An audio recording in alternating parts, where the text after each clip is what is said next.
Come on, why won't you sleep with me? Shut up and sleep with me. Clip it.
We're doing a show.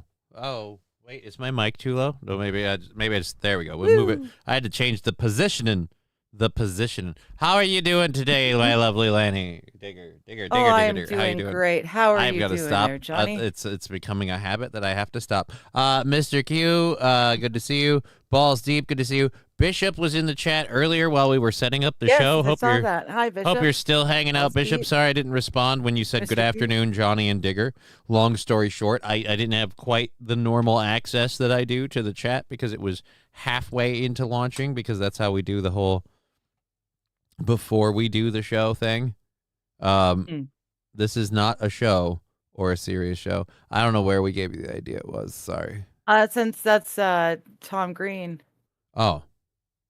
I'm sorry I missed that. Driveway Junkie, afternoon, everybody. Afternoon, Driveway Junkie. Welcome. Hello. Good afternoon. It's we're week 3 of the shutdown. 3:33 from Balls Deep says for the Digger. Actually, that's something we need to do. We need to get your buy me a coffee up there and people can send you money directly. That is something I keep forgetting to do. You could send it to me in like a side chatty thing or whatever, and I can put it on the scroll or in the chats, or share it in the chats. Could I? You could share it in the chats. There's a variety of ways. I'm here waiting on a package, says Bishop. But well, I hope you get your package. I hope it's a good package too. And, may your first package be a masculine package. Yes, I hope you get your package. I'm in a weird, like, just not awesome mood today. It was stemmed from just waking up and my legs not wanting to move. General depression of the world as a whole. But 3 weeks of shutdown. Do you really need a leader? Well, I'll say this, Saint Caesar. 3 weeks of shutdown, and while it doesn't affect a lot of things, it does affect stuff I'm using. It does affect some stuff, like civil services. Not quite on the state level, but plenty of states will be like, well, during the federal shutdown, we can't do this or that because we use federal subsidies and aid. You know, it's really impressive to me how much the state government relies on the federal government. And then we have this huge surplus, and you think, well, we should just do shit ourselves. And then we elect an asshat who just makes all that money disappear. Oh, you know. Tim Copperfield Walls. That's a lot of money. And the great fucking $20 million or $20 trillion $20 billion disappearing act. Is there a cat sleeping behind Digger? Odds are good. Probably. Odds are good. Her cat sleep behind. I'm getting there, chat. Her cats are Oh, right. No, no. It's No, that's that a way. That is sweetheart. yeah, that's sweets. That is the sweets. Yes. Balls I don't deep know with where another Boo is. 333 Oh, he's up saying, there. "Cheer up, Pookie Roo. This one's for you." 333 Oh, and 333. 33 and three and a half. And Oh, you oh, know what? that's kind of I'm that's just Mason, because he's being so Freemason-esque. nice, I'm gonna eat the difference and call it 5 that those two come together to make. Hey, Um, hey. Or and maybe that's what he's doing. I didn't and that puts us hear the at total. $35 for next Tuesday. Sweet. So thank you all so very much. Oh, okay. I So remember. you remember what? Are you okay? What I was doing. Yeah, no. I got sidetracked. I Trying still to have to catch up. tweak Balls Deep. I apologize. I still have to tweak your logo. I was talking about it with Digger. We both agreed. I liked the font when I did it, but it is hard to read, especially in the smaller setup, because it's actually one of the front-facing things. It's actually overlaying the hat, but you can't tell because of the shape. It looks like the hat's clipping it. So yeah, we're gonna change that font. I'm gonna move some things around, and we're gonna add a monocle that Balls Deep requested. So cheer up, Pookie. We have a show to do, says Saint Caesar. We do have a show to do. That part's undeniable. We have That's gonna ooh. happen. Yeah. Oh boy, do we have a Yeah, we're show. here. We have a bunch of fun stuff to fucking talk about and hang out with. Swearing like a sailor. We have a bunch of stuff to fucking talk about. Like it's Yeah. with You've been it's hanging all out these with me too it's long. all these assholes being fucking assholes. Huh? Oh, actually, no. If I was hanging out with you too long, it'd be what's with all these assholes being fucking hosers, eh? Like that would be me I hanging don't out. use hosers. I don't, that's not. I don't use hosers often. It's an oldie but a goodie. I do say a all the time. Eh? And I use asshat, which I think is more of a Canadian thing than an American.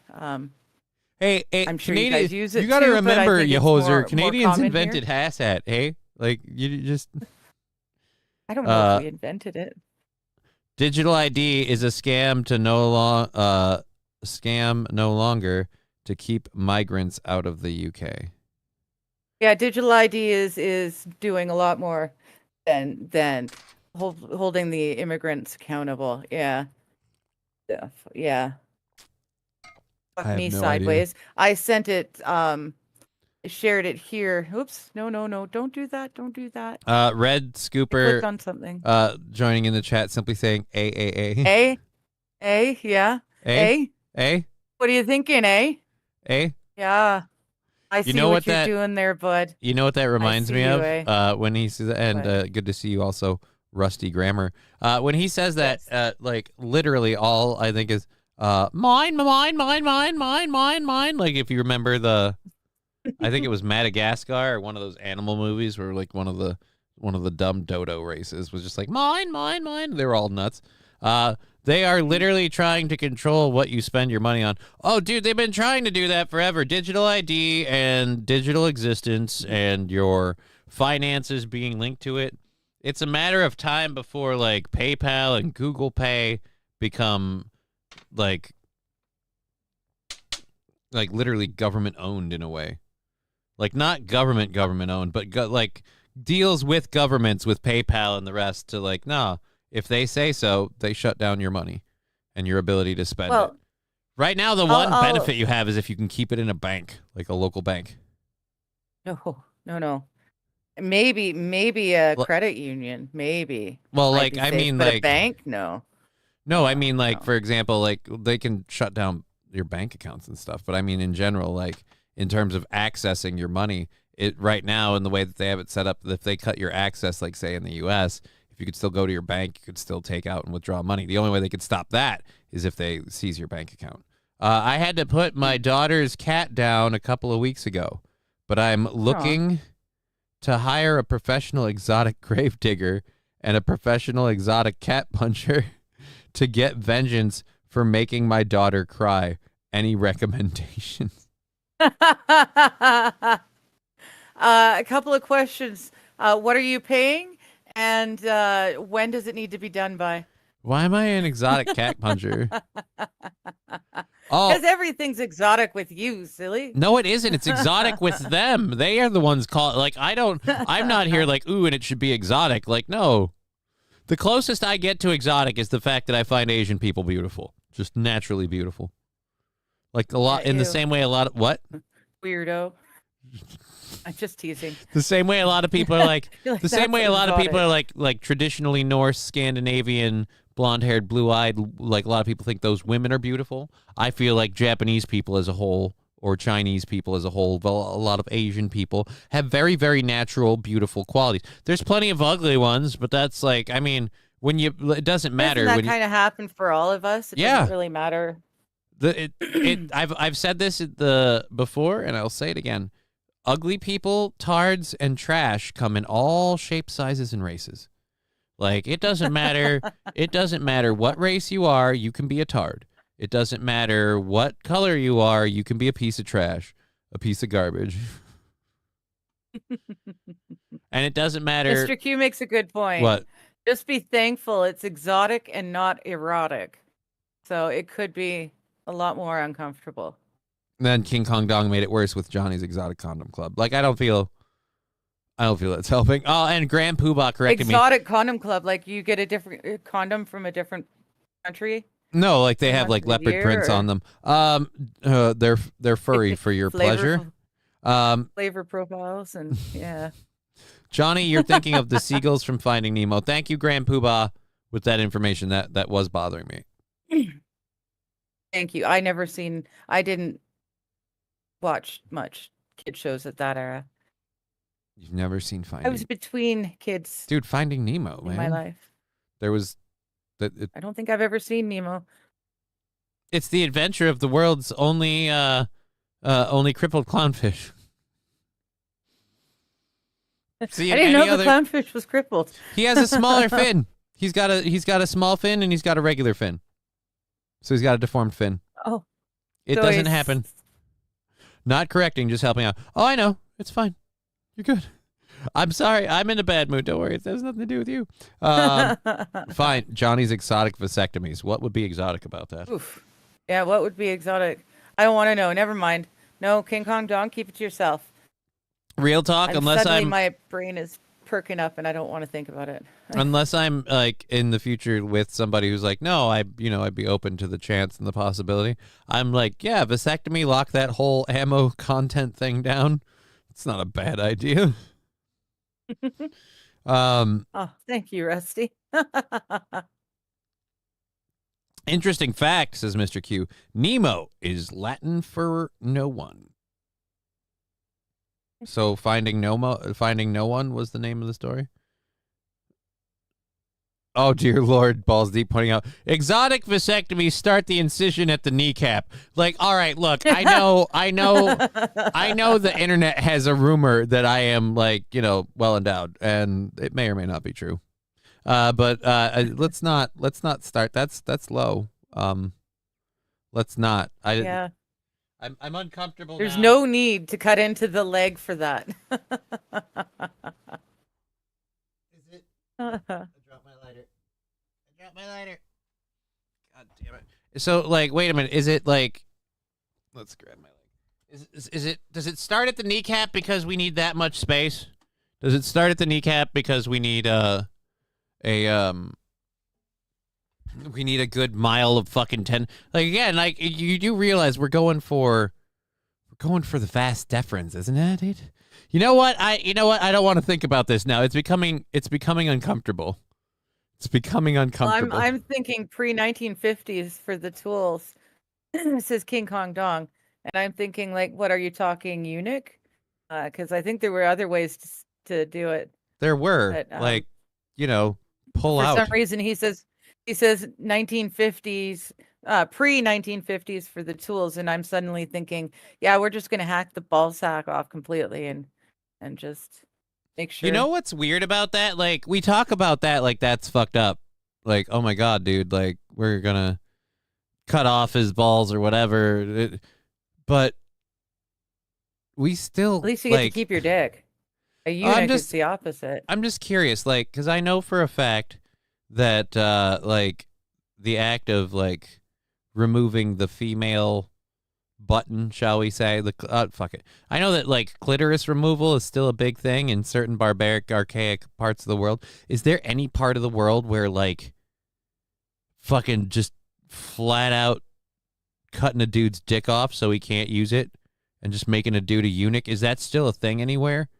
Do we have any part of the world where for any reason, whether it's because of slavery, fucking I don't know weird, how Russia is sterilizing their people, but pedophiles in Russia, they passed a law that they would sterilize them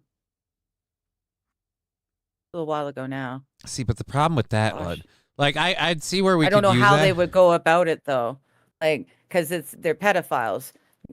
You know, sterilizing isn't really going to be enough. So let me look at that. See how they do it. 'Cause now Rusty I'm Grammar. curious myself. Johnny's nickname in the locker room in high school was Johnny Crutch. So there must be something behind that rumor. It wasn't until later in life that he became plural. Yes, Liberia, says Mr. Q. So they're cutting dudes' dicks off in Liberia. There you go. Or exotic is in using a micro camera tool to get in there so you can see it and say goodbye to the unborn spermies. That's gross. That's gross. One, you don't need to get in there and see it. They you know what? I've looked into this actual procedure before, and now I just King Kong Dong. Man, I have issues. I need help. I mean, you're not wrong. Veldrain with $1. Modern games have options to help people if they have a phobia. Now they just need to add options for homophobia and transphobia. That would make games more enjoyable for me, says Veldrain. Wow.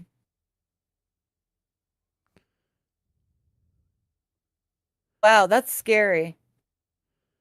What? It's actually a lot more common. What? Male More castration? Forced sterilization, compulsory sterilization. It's not too surprising As of considering. October 23, 2020, sterilization. Stupid ad. And those are women. Well, I mean, you Yeah. can sterilize men Yeah, and women. no. This is a weird. We've gone on a weird rant. Johnny, I left you a Yeah, Rumble we have rant. totally, Yes. but yeah, they do. Due to still do being on that. Rumble, it's awful because it can be. Says Mussolini Diff. I mean, it's not awful. I honestly like, and you can call me awful for this. If you don't like, this is one of the things with video games that always weirded me out. Like with people with video games, like, I need to have trans scars. I'm like, so the part of your life that makes you the most unhappy, that you were born in the wrong body, all of that. You're in a fantastical imaginary world, and you want your avatar to be saddled with that burden. Seems weird. Right. Seems like you want, that would be like me moving into a video game and being like, and I want to have a cripple. I want to be crippled and in a wheelchair, and I want to have horrible anxiety and emotional issues, and I want to have incredible difficulty finding somewhere else to live. Like, I want to have those parts in the video game so it reflects me. Like, no. The whole reason you're playing the video game is to get out of that headspace, my friend. Apparently, the new Sims games, you can even add insulin pumps and colostomy bags to your sim. I know somebody. Why? I know somebody who's not gonna like that because she liked making graveyards by literally killing Sims. She would make. My ex loved to do the swimming pool death, and then he'd have the ghosts around because he'd put them in the swimming pool, and then he'd just brick it up, and they couldn't get out, so they had to swim until they died. Right, and my ex would make graveyards, and the way she would do it is she would put people in spaces and then lock them in there and then just let them die. To the point where the game went, hey, just so you know, Sims is a life simulator, not a death simulator. Like, this was way before, I'm sure they added updates where you can make graveyards and, like, vampires and shit. Yeah. But, like, this was before that. I want to help out the LGBT community, by not ever thinking about them when I am gaming. That's not an unreasonable request. They don't think Yeah. about us. Johnny's bricked up for the ginger on the screen. That could be true. That could be entirely true. Coming out of every orifice. I play 2 games, FC 26 and WWE 2K25. Otherwise, I'm just emulating old games. I have a couple of old game emulators. I really, and I know everyone already knows this, I just really fucking love World of Warcraft. It's just been my game forever. Those 3 characters that are my 3 mains, if I will, those are just my dudes. I'm playing Battlefield 6 currently. I saw a lot of people doing that. No doors and... Wait a minute, Mussolini diff. No doors and shooting off fireworks inside your home. Fun time to be in The Sims.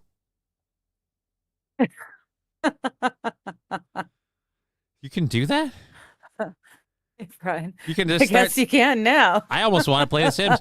Playing the 007 remaster for the 360 is awesome, switching between graphics. I do like here's what I'm sad about. I played I got the 007 remaster. I played the 007 remaster. But I'm stuck in the beginning because I don't know where to go. I'm like, all right, I know the mission is sneak in and do this. I've snuck in, I've hit, and I've killed everybody, and I'm just literally stuck. And I'm like, I don't know what I'm supposed to do now. I thought I had to find a grate and use my watch laser to shoot it over. I don't know. So I go back to it every once in a while, and I start it over again. And I kill the same 6 fucking Russian guards on the dam. And I go, all right, where am I supposed to fucking go now? And I can't figure it out. Here's what it'll be. I'll go back probably 1 or 2 more times trying to do it myself. And then after that, I'll literally go back with a fucking level 1 playthrough. And I'm like, show me where I'm fucking going. Cause I don't feel bad about a game that came out when I used to play it on the 64, God knows how long ago. It's I'm tired of this. Yes, I'm dumb and I'm missing something obvious, whatever. The graphics are also super janky compared to what I'm used to nowadays. So what may have been obvious back in the day might just look like another pile of weird pixels in today's. I've been playing Cyberpunk with ray tracing. I can see the fucking reflection of lights in the pavement. And then this one's you must hit the switch on the wall. It's what's the switch on the wall? You see that thing that looks like a giant flashing brick? Yeah, that's a switch. And then you get up to it, and you're like, oh, it must be one big thing. No, you turn to the side, and it's paper thin. It's oh, graphics sucked back in the day. You throw the detonator on the green thing, shoot the lock past it, run to the end. I get the truck in the switch. I get the truck to move through, and then I don't know. Mr. Q saying you're supposed to drop down through the bathroom and club the guy in the toilet. Well, I mean, that's eventually. I haven't even gotten to that part yet. I remember so much about that game, but I for whatever reason spaced the very, very beginning mission, right? Literally the tutorial mission where you get in, you do everything, and then it ends with you doing the swan dive off the fucking dam. I'm missing all that. Perfect Dark got canceled. Still pissed about that. I don't know. Perfect Dark was okay. Why are you clobbering men on the toilet, says King Kong Dog. Because I'm James Bond, god damn it. Okay. Thank you so much. Thank you so much for completely no sound. I'm James Bond, god damn it. Okay. Well, James Bond, he gets away with whatever. This is the way, and in real life, the way it's going to be is I'm going to be doing that, and just nope. I'm going to get up, and she'll be like, where are you going? I'm going to use the restroom. Why? I got to go clobber a guy in the toilet. And she'll just walk by, and I'll just be sitting there taking a dump, just dun dun dun dun dun dun dun dun dun dun dun. And then I'll let her know when I'm done, because I'll just be doing the music the whole time.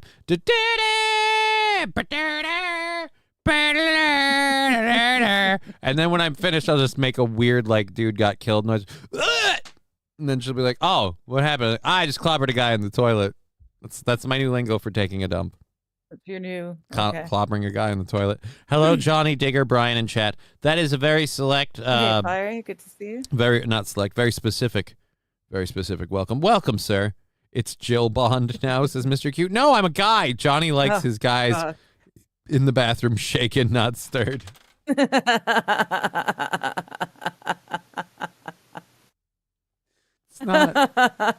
not what we're...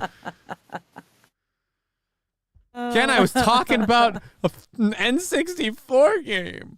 Oh, dude, speaking of game stuff that blew my mind, I didn't know this. Apparently, World of Warcraft has controller support. I haven't used an actual controller with World of Warcraft. It seems blasphemous to me. But for some reason, I'm so tickled that I'm like, they finally, after over 20 years, over 20 years, multiple games proving it can be done, showing how...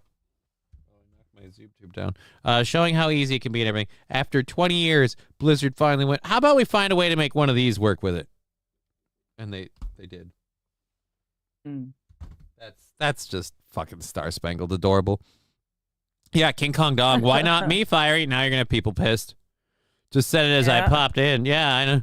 I am Johnny-Qua Bond. Janiqua. I'm sorry.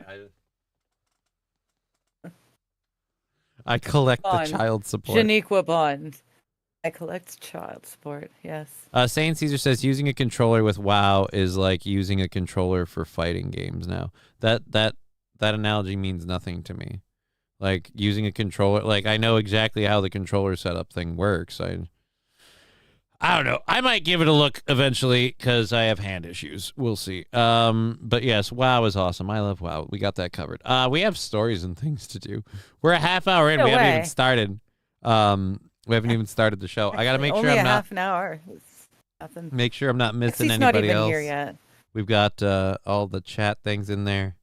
And again, thank you, everybody who threw in money. License to breed, says Mr. Q. Is that for Janiqua or me? I think for Jamiqua. Well, that's a shame. Janiqua. Because if you just hop on this side of the border. The new Mortal Kombat collection is out this month. Looking forward to it. I am, but I'm not. Because my thumbs burn out after high-paced, repetitive button pressing. Which is, like, WoW went really well last night. The ivermectin. Oh, dude, speaking of which, gotta take my pill. Take your pill. Yeah. The ivermectin has been going pretty good. Feeling pretty good about taking the ivermectin. Mr. Q's having fun with this one. Instead of Thunderball, it's Thunderlips. But yes, the spy that left for smokes. That one is very. I don't like how funny I find that is insensitive. I don't like how funny I find that one. I don't like me personally. I don't care for how funny I find that one. Oh my goodness. Brian, I think License to Breed is a game where you run a farm and milk the animals, or the animals milk you. But the volume of sperms you shoot should be measured on the jizzometer. I mean, what are we even talking about now? And who is? Yeah. Are you talking about Johnny specifically, you, or are you talking about men in general should be measured? Saint Caesar saying playing the Game Boy version in HD is gonna be weird. See, here's where, and this is why I admit this. I admit this off the top before anyone's like, oh, I'm a fucking piece of shit Scorpion player. So let me tell you, with the first few Mortal Kombats, let me tell you how you beat the game playing Scorpion. You learn teleport punch, and then you just keep doing teleport punch. If you can't get it done that way, there is one other move he uses where he throws out a little harpoony thing to catch people. And so what you do is you teleport punch, and should they dare to block you and back off from you, throw your little hook thing out there. You pull them in, and right when they get to you, you teleport punch. And then you just literally wait for them to move. And every time they move, you teleport punch. If you do this, you will win again and again and again, and you will drive your entire family of 4 siblings, 1 father, from ever playing Mortal Kombat with you ever again, even to this day, because if you look at them and say, hey, would you like to play Mortal Kombat with me? They will look at you like you stepped on their puppy, and they go, fuck you, and it's over. So. Oh yeah, Sub-Zero did have the had a freeze attack after the uppercut combo that allowed you to kind of infinite loop. A fiery red teleport donkey. Yeah, like I said, I'm a dick. Just a low trip kick over and over. I'm a ninja. You're not a ninja. You just keep kicking me in the shin. But yeah, no. What up, Frog? Says Rusty Grammar. Oh, cool, Frog. Good to see you, cool, Frog. Happy to have you. Chemical castration. Do we really need to go that far? Not to mention, it's a game. If you have one of those in real life, why would you want to bear those crosses virtually? I just find it strange. Yeah, right. That's again, that's what I said. I'm one of these, but I'm apparently one of these weird people. Like back when World of Warcraft had motorcycles, I was like hell-bent for leather for getting one, like a lot of people. But everybody else was like, oh, man, finally a mount that lets you bring a passenger with you. Like, my friends can ride with me. And then I'm fucking, I want one of these like nobody's business. And my then significant other was an engineer, made one, gave me one. I was like, woo. And I was like, why do you love the motorcycle so much? And I was like, because I can't ride them in real life. I get to do it in WoW. Like, that's literally a lot of what I do in WoW. I was like, oh, you know what I can't do in real life? The stuff I do in World of Warcraft. It's the same for a lot of video games. Mm-hmm. And I just assumed that was everybody else. Like, we used it to ignore the parts we aren't happy about with reality. I missed Diablo 2 on the PC Pentium 3 when that was a thing. Dude, Diablo 2 is still a thing. You can. I love Diablo. I have Diablo 2. I have Diablo 2 on my PC. I think I could possibly even get it on my Xbox. You know what I loved about the Xbox with Diablo 3 was the fact that it let you have people sit on the couch and play together. Like they brought back couch co-op. Ever play Soul Calibur Online? A fun time to be had when a 12-year-old perfects the timing for guard impact and does infinite combos. Oh, God, yeah, dude. Soul Calibur Online sucks because of that. But I love Soul Calibur. Soul Calibur was one of my favorite games. Remember how many floppy disks Doom 2 came on? Nope, I don't. I do remember Mortal Kombat 2 on a couple of floppies, and it came with what was called the Gravis pad. I actually think I have one, like a Gravis pad floating around here, and those had a special port to plug into the back of your PC. I don't even think you can use the fucking thing anymore unless you get like an adapter. But yeah, I had a Gravis pad, and that was when I played Mortal Kombat 2. It was on a computer. Diablo 3 co-op was awesome. It's just I have fun with those games. My favorite game of all time, like playing with other people, was Gauntlet Dark Legacy. Gauntlet Dark Legacy was so much fun. It was a very simple game. There were enemy spawners, and you had your different characters that had their different abilities, magical or mighty or whatever they were, axes, barbarians, spells, all that shit. So you did all that. You crushed the monster spawners, and you leveled up and other fun stuff. But it was a fun game. You played it with other people, and you'd play it over and over again. And when you brought a new player in, like, you could conquer areas that you conquered, but the new player hasn't, so you conquer that area for that player. And so it had replayability. And my favorite part is because Gauntlet was the name of the original game. It was like an arcade game where you could have 4 people playing on the same arcade cabinet. But Gauntlet Dark Legacy was for the PlayStation 2, I believe. And they had additional costumes and things that you could get for the characters. So there's this little dwarf who's like some sort of warrior, right? You could have him running around in bondage. Like you could have a dwarf in a gimp suit, like beating the shit out of people. Gauntlet Dark Legacy. Gauntlet Dark Legacy was fucking tits. I love that game. I think we got 2K hours in on Diablo 3 multiplayer. Dude, that would be awesome. I remember attempting to play Diablo 1 with a Pentium clocked at 75 hertz, and it needed 90 hertz at least, so I had a negative FPS. Oh, I never played. I never played Diablo 1. Although Really? Oh, see, no, I played the original Diablo and Diablo 2, but I discovered drugs before Diablo 3 multiplayer came out. And so you guys were playing that when it Diablo comes out, 3 and was I was dropping multiplayer from the acid. start. Like it was online Well, yeah, okay. and That's the couch point. co-op. But before Diablo 3 came out, I had discovered acid, and so I never really did much online. I remember the split screen for was it GoldenEye? Um, So the four of us could all be playing our corner, and you'd have to build the cardboard and tape it to the screen so that people couldn't. I didn't play League of Legends. I don't know that I've ever actually played League of Legends. I know I played the League of Legends clone that they built out of fucking Middle Earth and all of that, The Hobbit. Like I played that one. Thanks, Jelly. I've done Smite. My first real multiplayer experience was playing LAN parties of Descent, where you fly around. LAN parties of Descent. Then the other one was Quake 3 Arena. I love the rocket launcher on Quake 3 Arena.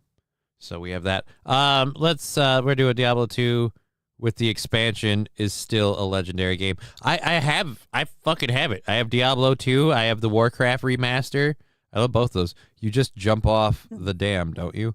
I haven't even gotten to jumping off the dam, Chevy JB. I did a good 5-hour farming sim session last night.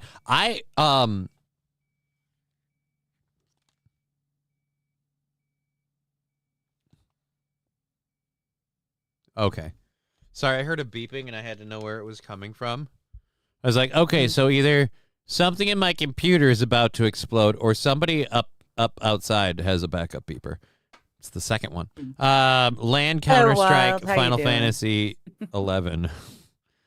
I never did Counter-Strike. Or wait, was Counter-Strike the Steam one? What was the Steam one that pretty much all hero shooters are based off of now? It's time to change the battery in the smoke detector. What is different about the first Diablo expansion compared to expansion for other Diablo games? Pointless trivia. Warning: knowing the answer may seriously date you. I have no idea what the difference is, Mussolini Div. I've been super into Mega Bonk. That game is great. I don't know that I played it. Counter-Strike is Steam. All right, so I have played Counter-Strike. Daylight Saving Time is also next week. These are why we have a show we can do. We'll get there. We'll get there. I'm trying to get there now. I can't. But I can't. Brian, I thought Mega Bonk was a euphemism for getting laid by your wife. My bad. No, he's not doing that. Hallowed Spirits has been up in there. But yeah, so I've been big into World of Warcraft, as everybody knows. I was doing that last night, and I just got like fucking roped into doing that shit.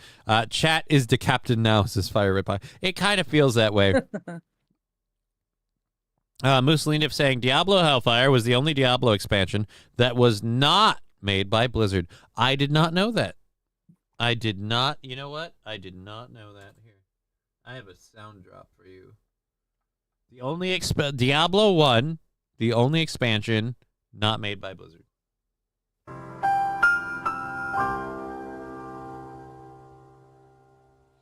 Saint Caesar also playing Pokemon. Yeah, I haven't played Pokemon. Tomorrow is National Bosses Day. I figured I'd tell you that too, so you had time to run out and grab air in a present. Aaron, a present, quick.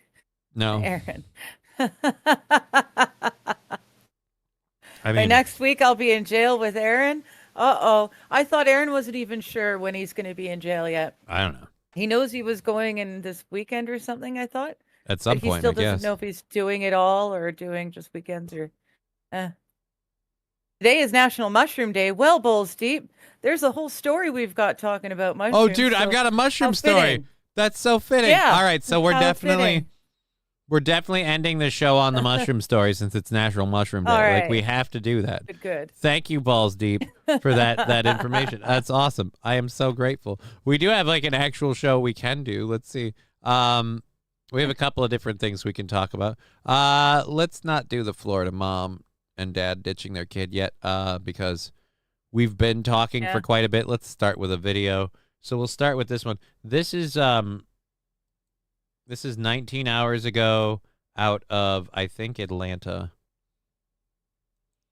And so there was apparently a horrible, horrible truck crash. I know a lot of people are going to say truck driver charged in fiery crash on I-85. It's not, for once. Drivers now under arrest in the crash that killed 8 people on I-85 yesterday. We have also learned all 8 victims are related. Now, here's the part where this is where I get conspiracy theory. All 8 victims are related, so they better have been in one vehicle. But, like, it just seems like this whole thing is set up to make us go, oh, look, you know that big thing that's gotten a lot of attention lately about illegal immigrants being allowed to be professional fucking truckers and being really bad at it to the point of costing lives? Like, what if we just have this? I don't know. I'm very interested to see how this shakes out. Atlanta News First reporter Tracy Amick-Pierre is at the Georgia State Patrol headquarters tonight with more. Tracy. That's right. Truck driver Kane Hammock is now facing a number of charges. Mussolini saying, I'm sorry, I really like this. It's a dad joke. You'll enjoy it. Mushrooms, the only room that doesn't have a door. Charges, including 8 counts of homicide by vehicle second degree. And family members have shared with us the names of those who died inside that van. Okay, so it was one van. So that's not that surprising that all 8 victims inside the van are related. Most people travel with their family if they're in one vehicle. Yeah. I can't even describe Especially the if violence it's in a van.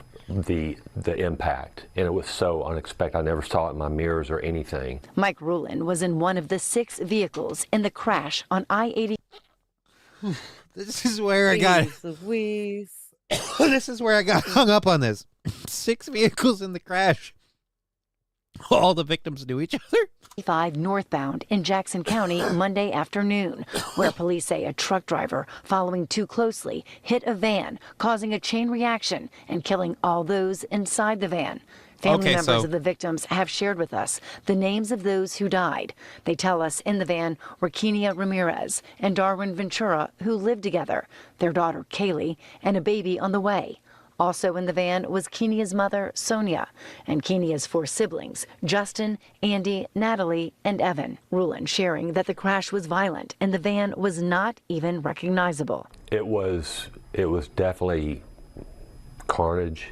The way I saw it, it covered the entire interstate. Police have now arrested the truck driver, 33-year-old Kane Hammock, and charged him with 8 counts of homicide by vehicle second degree, 1 count of feticide by vehicle second degree, following too closely, and distracted driving. All charges are listed as misdemeanors. Rulin says there was no way to prepare because the crash happened so fast. Somebody's lost an entire family, so I feel like I need to support them in some way, whether that's showing up at, their funeral or I don't know. I have no idea. I just know that I can't even imagine. It's hard to process. I'm not even ready to process that yet.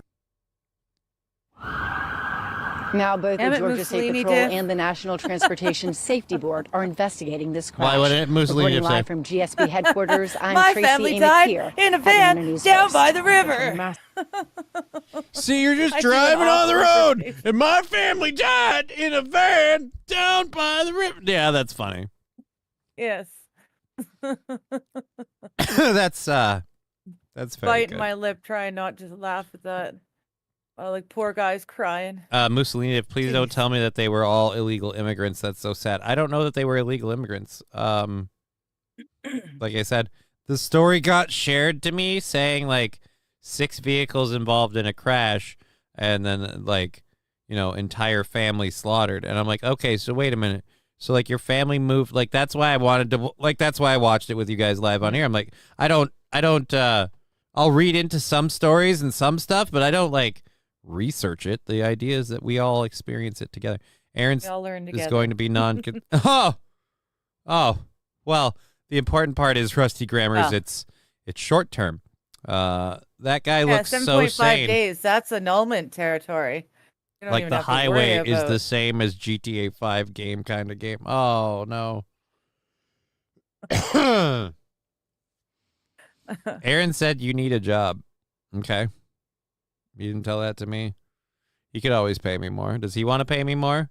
He does. Like, does Aaron realize if I get a job, I don't work for him? But I don't what's this if not a job? Hello, Lexi. And like, again, I don't know if Aaron said this or not, but to you and or Aaron, the whole thing with a job, the more money I make, the more the disability stuff. Like, so there's a lot of like, yeah, I can get a job, but does that change anything, or do I just make a little more here and a little less there? Again, he said you can do a data entry job. Okay. He didn't say it to me, so I don't know why you feel a need to be a tattletale on that. Did he say it on his show? Again, like I said, like if he wants to tell me these things, he's more than welcome to. And he's right. I could do a data entry job possibly. But again, you don't understand how that changes everything else. And that means I'm not doing his show. Like, no offense, if I get a job of any kind, the first thing that gets cut is doing the Steel Toe show.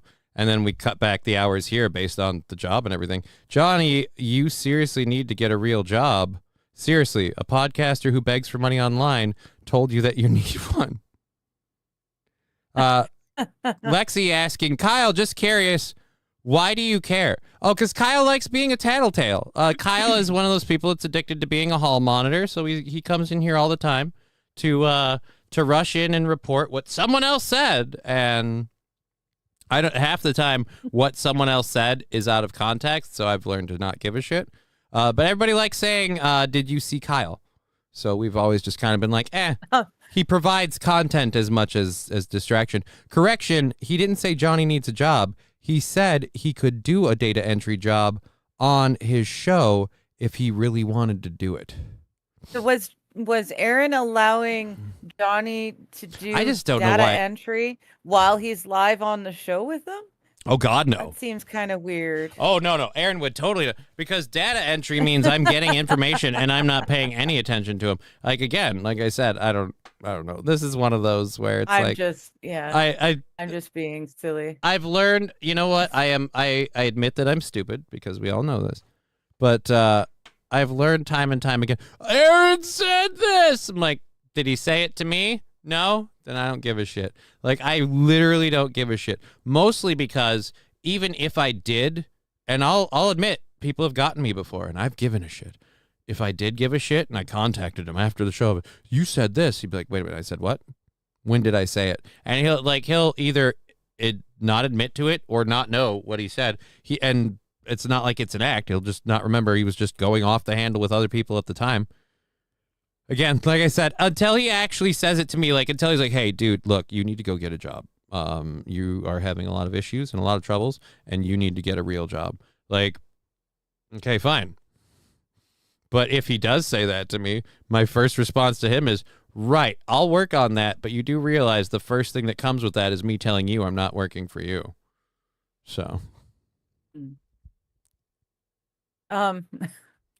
He brought up your GoFundMe and said you could get a job to keep you busy. Does he not do you or he not realize you could do a job when I'm doing his show for 5 hours a day, Monday and Tuesday, or when I'm prepping to do mine, which is a total of 5 hours I spend every day, Monday through Friday? Like, those things will take a hit to do the job part. So whatever. Anyways, you have Monday and Tuesday off in the morning. Oh, so I've been fired? Okay. I do. If I have Monday and Tuesday off this morning or this week, then yeah, I could totally look for a job during then. I see Kyle in the shower, in the bed. This is the part where I say no, and I see Kyle frequently as requested. ABBA is frequently requested. It's a big nothing burger. Ignore them, Johnny. I knew it was going to happen. Anyone who has listened for more than 2 seconds understands the deal. Right, and Kyle knows the deal, but he's, I'm on your side. I agree with you, Johnny. I just thought it was a shit take and out of left field from Aaron. If you're on my side, then I will make a polite request Don't be a hall monitor. I detest the people that come to tell me what someone else said on their show, because I'm saying this like people are like, oh, he doesn't give a shit, but you see me. No, I've gotten emotional. I've given a shit, and the lessons I've learned from those things. Don't. So, anyways, but yeah, anyhow, next week only. Oh, so if I have Monday and Tuesday off next week, I'll totally look for a job. But again, like if I find a job, I'll tell you the first thing that goes bye-bye. If nothing else, because my body cannot stand waking up at all.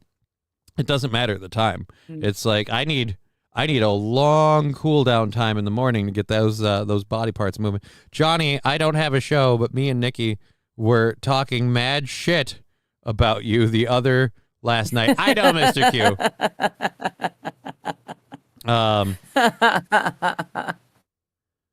Lack of fighting back is consent. Johnny's gonna have spinners and neon on his wheelchair next comedy show. Dude, when is the next comedy show?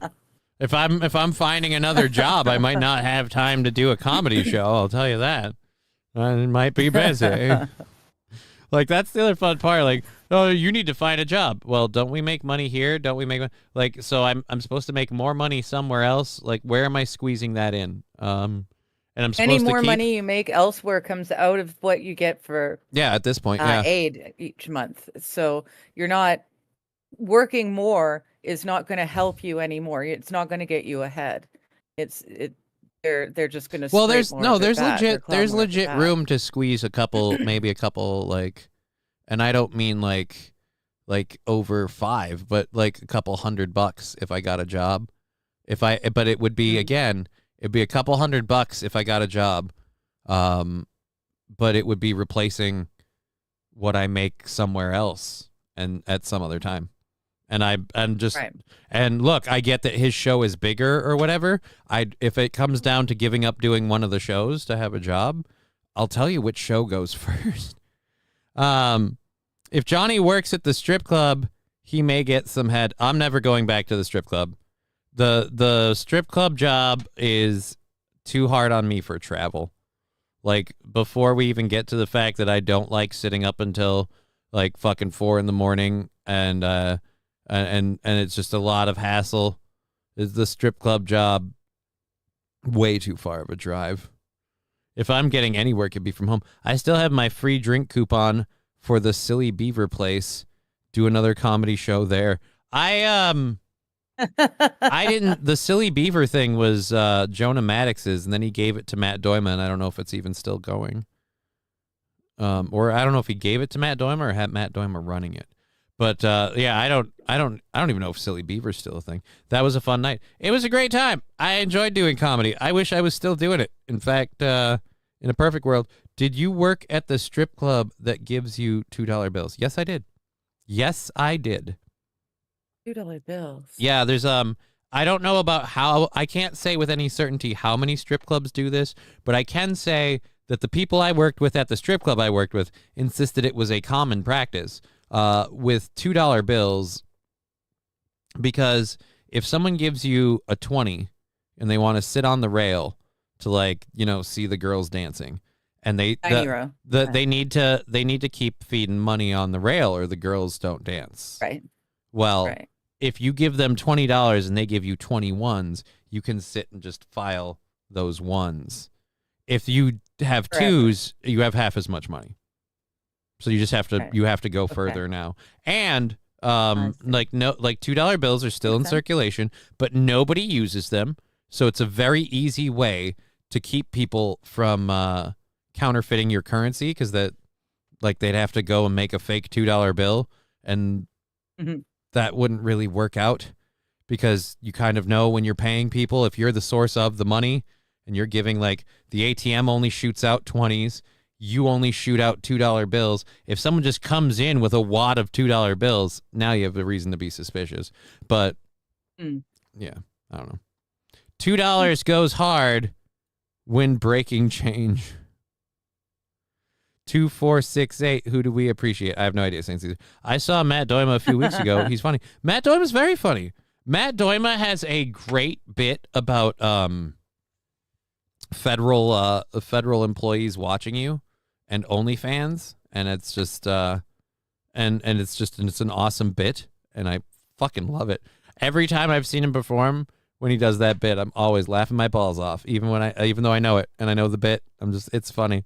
I love it. I got lost playing Halo 1 in the Master Chief Collection in the first mission. Yeah, I had that trouble too, but I never played Halo 1. So, all right. All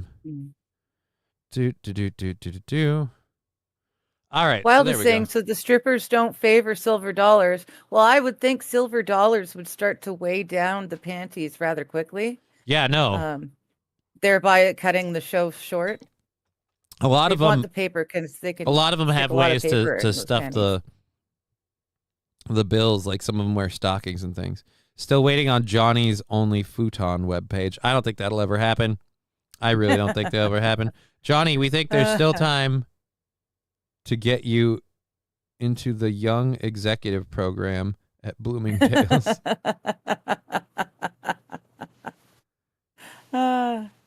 Young Executive at 40-something? I like it. Mussolini, if strip clubs are a great place to meet many 6s and 7s and the occasional 8 that is trying to make her father angry. My grandma would give me $2 bills because, I quote, they will be worth more than $2 in the future. I mean, it will some of them, if you have the old ones. Yeah, we haven't had pennies or dollar bills or $2 bills for quite a long time. I remember them, but we haven't had them for ages. They're starting to be worth more than what's printed on them.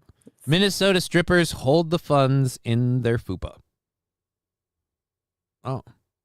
Never paid a stripper outside of Tom Chilstrom at the anniversary show 3 years ago. Balls deep, I don't know that I would. I mean, I understand the brag of, like, I've never paid a stripper. But I don't know if I would add that with the caveat, I've never paid a stripper. When I did, it was Tom Chilstrom at the anniversary show. I don't know. It's a weird. I know you've never met him, Tom Chilstrom, pretty funny guy. Big, we'll call him slightly round ginger. He's not like obese, but he's a little chubby. So, Fiery Red, I had sex with a native stripper. She didn't have any reservations.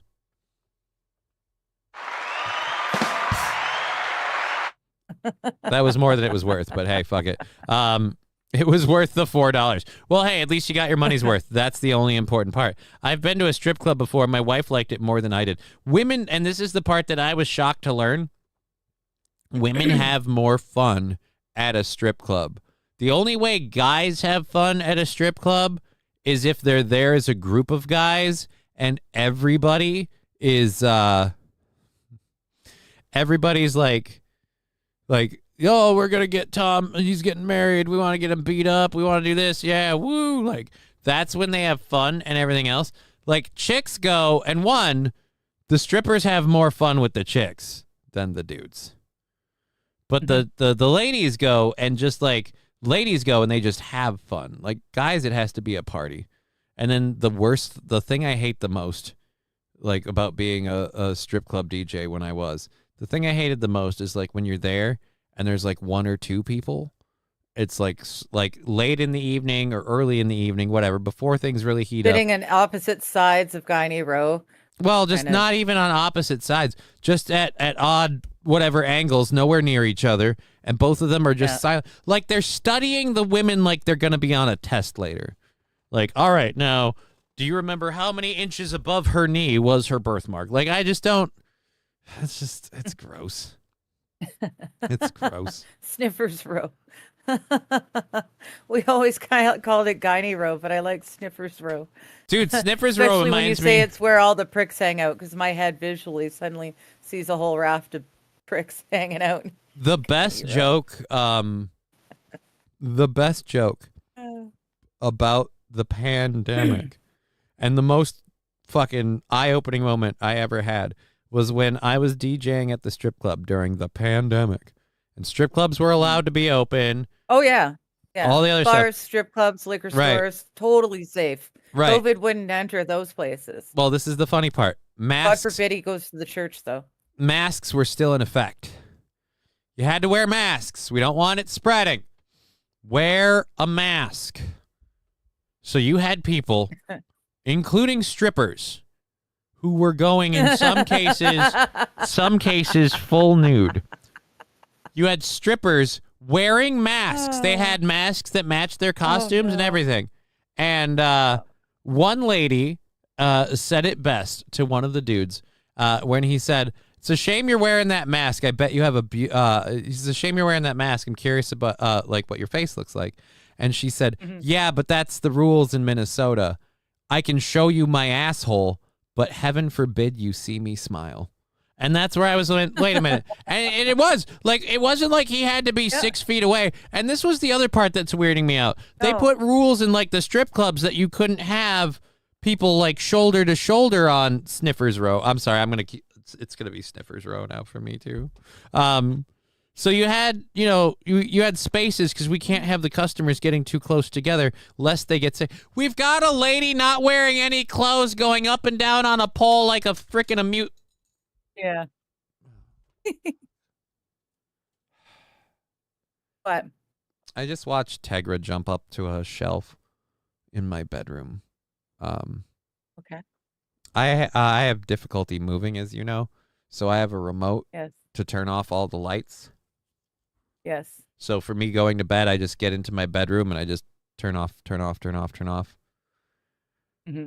Just watch that little bastard kick the remote off the fucking shelf, and now it's on the floor. The battery popped out. The battery casing on the back fell off.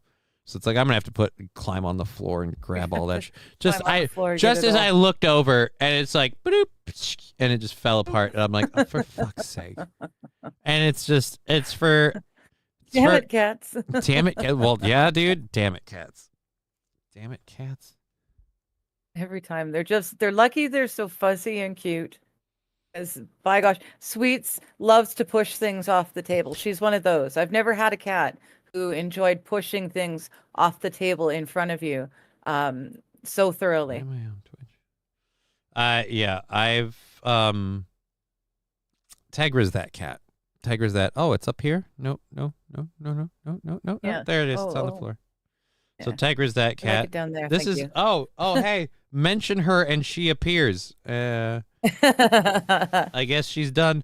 I guess whatever monumental exploration she had to go into that cost me my my handicap remote.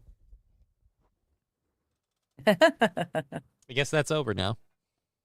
So Mussolini diff. COVID hot equals they have nice pair of eyes and a nice forehead. Mussolini diff. I found this gentleman, this reporter, all throughout COVID. I thought, wow, this guy's great. He's good looking. He's blonde. He's got these fabulous blue eyes. What a great looking guy. And then they stopped wearing the masks. And I realized that, unfortunately, like me, he was blessed with a weak chin. And he looks very, very much different without the mask. It was disheartening. Okay. I felt really bad for the guy. Clear that out. Interesting. Like I said, I have the cat. She just came by. I don't know if she's gonna come back by or not. Totally COVID hot. I still got myself. COVID hot equals they have a nice pair of eyes and a nice forehead. Yeah, but what if they take off the mask and they've got just gangly goblin shark? Like anyone who saw me with a mask on might be like, he's okay looking. And then I take it off and they find out I've got horrendous goblin shark teeth. And they're like, all right, that guy's just funcy. Hi, Tegra. Hi, Tig. But yes, I am now a slave to the cats, which that's the other thing with the whole moving thing. Like I have to find a place that lets me have cats. I'm not okay with leaving them behind. I know Ivy's mom's like, I'll keep them. And it's just like, and then the worst part is I'm like, okay, so we need to find a place that works with a wheelchair, lets me keep my 2 cats, and I can afford, because I pay, I'm paying part of the mortgage. Like I pay low money. Like I'm going to can't afford that out there to rent. During COVID, they had that hot guy on the news. That's my hubby. After COVID, I have no idea who that guy on the news is. I don't want to. I don't want to say it's. I mean, it's a teeny tiny show, and he'll probably never hear it. But I felt really bad because he like myself was born with a very weak chin, and it was very unfortunate because he was damned hot. You know, that was he great eyes, beautiful, you know, but then and suddenly it just like so wait, no, that dude, she's I'm not so wrong, sorry. or not she, Mussolini. I'm so sorry. He's not wrong. You had a hots for a guy, and you were like all ready to like, I gotta go meet this dude. Like, I want to get that guy, and then you saw him without a mask. No, I'm just saying COVID hot. I know what he means about COVID hot because there was a reporter that we saw all the time during COVID, and the reporter was COVID hot. He was gorgeous with the mask. But then he had to lose the mask, and suddenly I realized he had a weak chin like me, and it was like nowhere near as. All right. I'm gonna load this story and this story, and we'll see how that does. KBS seems to be holding pretty steady this whole time, so I don't know. I don't know what the deal was. Sometimes things fall right into place, but other times just fall. Shut up! Stop being an ad. All right, so we've got videos of. I don't know if you know this, but Josh Shapiro is a Pennsylvania governor, and someone set fire to the mansion. Cody Balmer pleaded guilty Tuesday to attempted murder and other charges. We've got new video of the fire being started, so we'll go to that. And then after we do that, I've got a story with all the talking that we're doing about we might want to get into.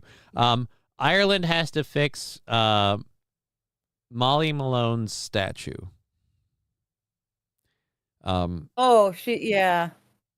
I don't know a whole issue. Don't know about a whole lot about. It's the one I think. Mm-hmm. I think I know what we're talking about. I think. I'm pretty sure it's the one you think it is. Okay. Because again, I don't know the deal about the Molly Malone, but I do know that the repairs to the statue are hilarious. Cocktails and cockles and mussels. Cockles Jesus, and mussels. Adele had a song about cockles and mussels, or about Molly Malone. Oh, Adele had a song about Molly Malone. Interesting. I don't listen to a lot of Adele. So yeah, we'll get into the Molly Malone thing in a minute. We'll do this first. The Pennsylvania governor's mansion thing. I'm gonna say this because it's CNN. I'm gonna laugh my balls off if they're like, "This is abhorrent political violence." It's like, right. How do Charlie Kirk? No offense. I'm agreeing with you. I'm just saying I feel like you don't shout that as loud sometimes. Oh God, you've been muted because I didn't want to hear a Safe Light commercial. To terrorism, attempted murder, 22 counts of arson and other charges. Let's go live now to CNN's Danny Freeman, who has been covering this for us. Danny, you were also there when this all happened. What more are you learning? Oh, nope. Let me pause this. I just realized they have a government shutdown clock. Now I want them to get rid of fucking whatever, Bush's VP and AOC. Get these people off the screen. Go back to the government shutdown clock. I want to laugh at that. Yeah, Jessica, that's the main headline that then 38-year-old Cody Balmer just this morning in a Dauphin County courthouse in Harrisburg pleaded guilty to all those 13 counts. 13 days, 10 hours, 33 minutes, and 12 seconds. Governor Josh. That is 13 days already. Wow. Time flies. 2 weeks straight. And again, like, plenty of people are getting paid. Mm-hmm. Well, they say it every time. But, my God, government shutdown. People won't get paid. Benefits won't get out. Well, that's not entirely true. That's not entirely true because I know someone, I have a friend who I spoke with last night even, who works in the government. I won't say what he does. He doesn't do anything fancy. He works in the government. And he's like, I'm good. I'm good. But like a lot of people that I know aren't. So apparently this does affect people. We don't see a lot of those people being affected, but it is affecting some. But the part that I would love is if it affected the people at the top. And that's how you know it will never happen again. If the government shutdown meant all of the government employees that are under the senators and the Democrats and the president and them still got paid, but that money came from the senators and the Democrats. Like, if we literally started, like, just making the deal of, no, you know the money we have to pay to, like, reimburse the funds of this people and those people that we kind of just did on the chin or whatever during the government shutdown, you have to pay that. You have to pay that money, that reimbursement. Or maybe it comes back because we were supposed to pay you, but we were shut down, so now you get a lump sum back payment. If we made that come from the senators, the Democrats, Democrats, fuck you, Johnny. The senators, I was about to do it again. I say senators and Republicans. But the senators, the congressmen, thank you, and the Supreme Court justices, the president, all of them. If we made the upper echelons of government actually responsible for this, it would never happen again. They'd figure out something. Well, that tyrant Trump, he's not taking a paycheck again this time around, is he? So it wouldn't actually hurt him much. Well, again, and that's great that Donald Trump isn't taking about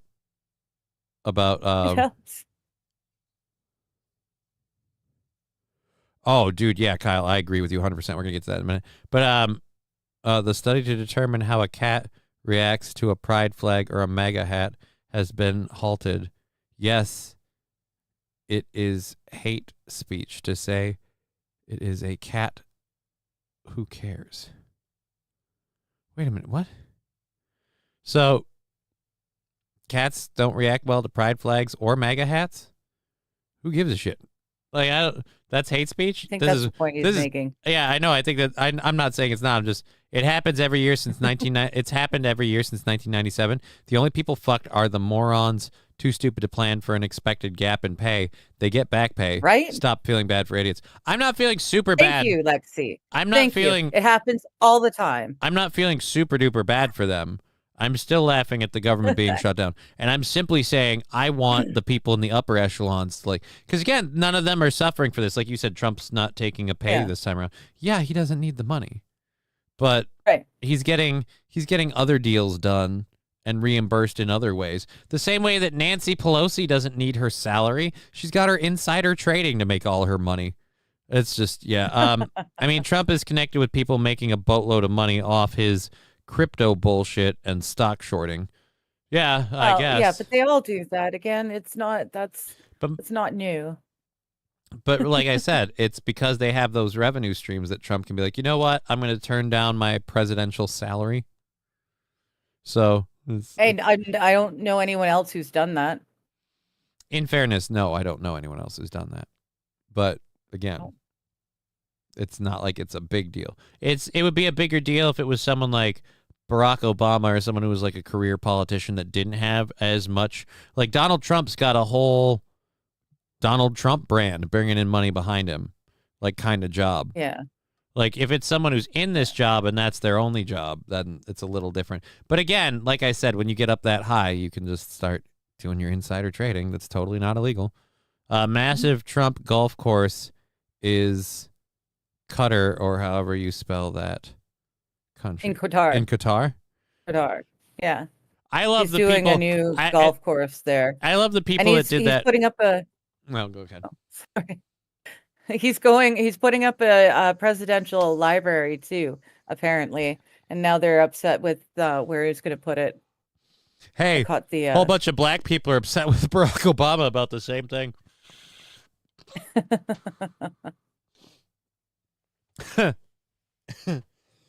187K a year. I thought it would be more like 487. Even our PM makes like 400 and something thou a year. Again, before all the extras being PM. Again, but this is, you know, excuse me. This is where like people in the upper echelons of government like, no, we're civil servants. This is all we make a year. It's like, right, but we don't count your book deals, your insider trading, and blah blah blah blah blah. Yeah. So, like I said, I agree with you. It's the first that anyone, as far as I know, as a president, has been like, hey, I won't take the money too. But it's also like, again, and this is a fucking, I guess, nod to Trump being a baller, if you want to call it that. It's like he's looking at that like, eh. To quote Pool All Junkies, it's just like, he's like, you look at this 80,000, and this is the biggest take of your life. For me, I lose this 80, I go to the ATM, I get another 80. So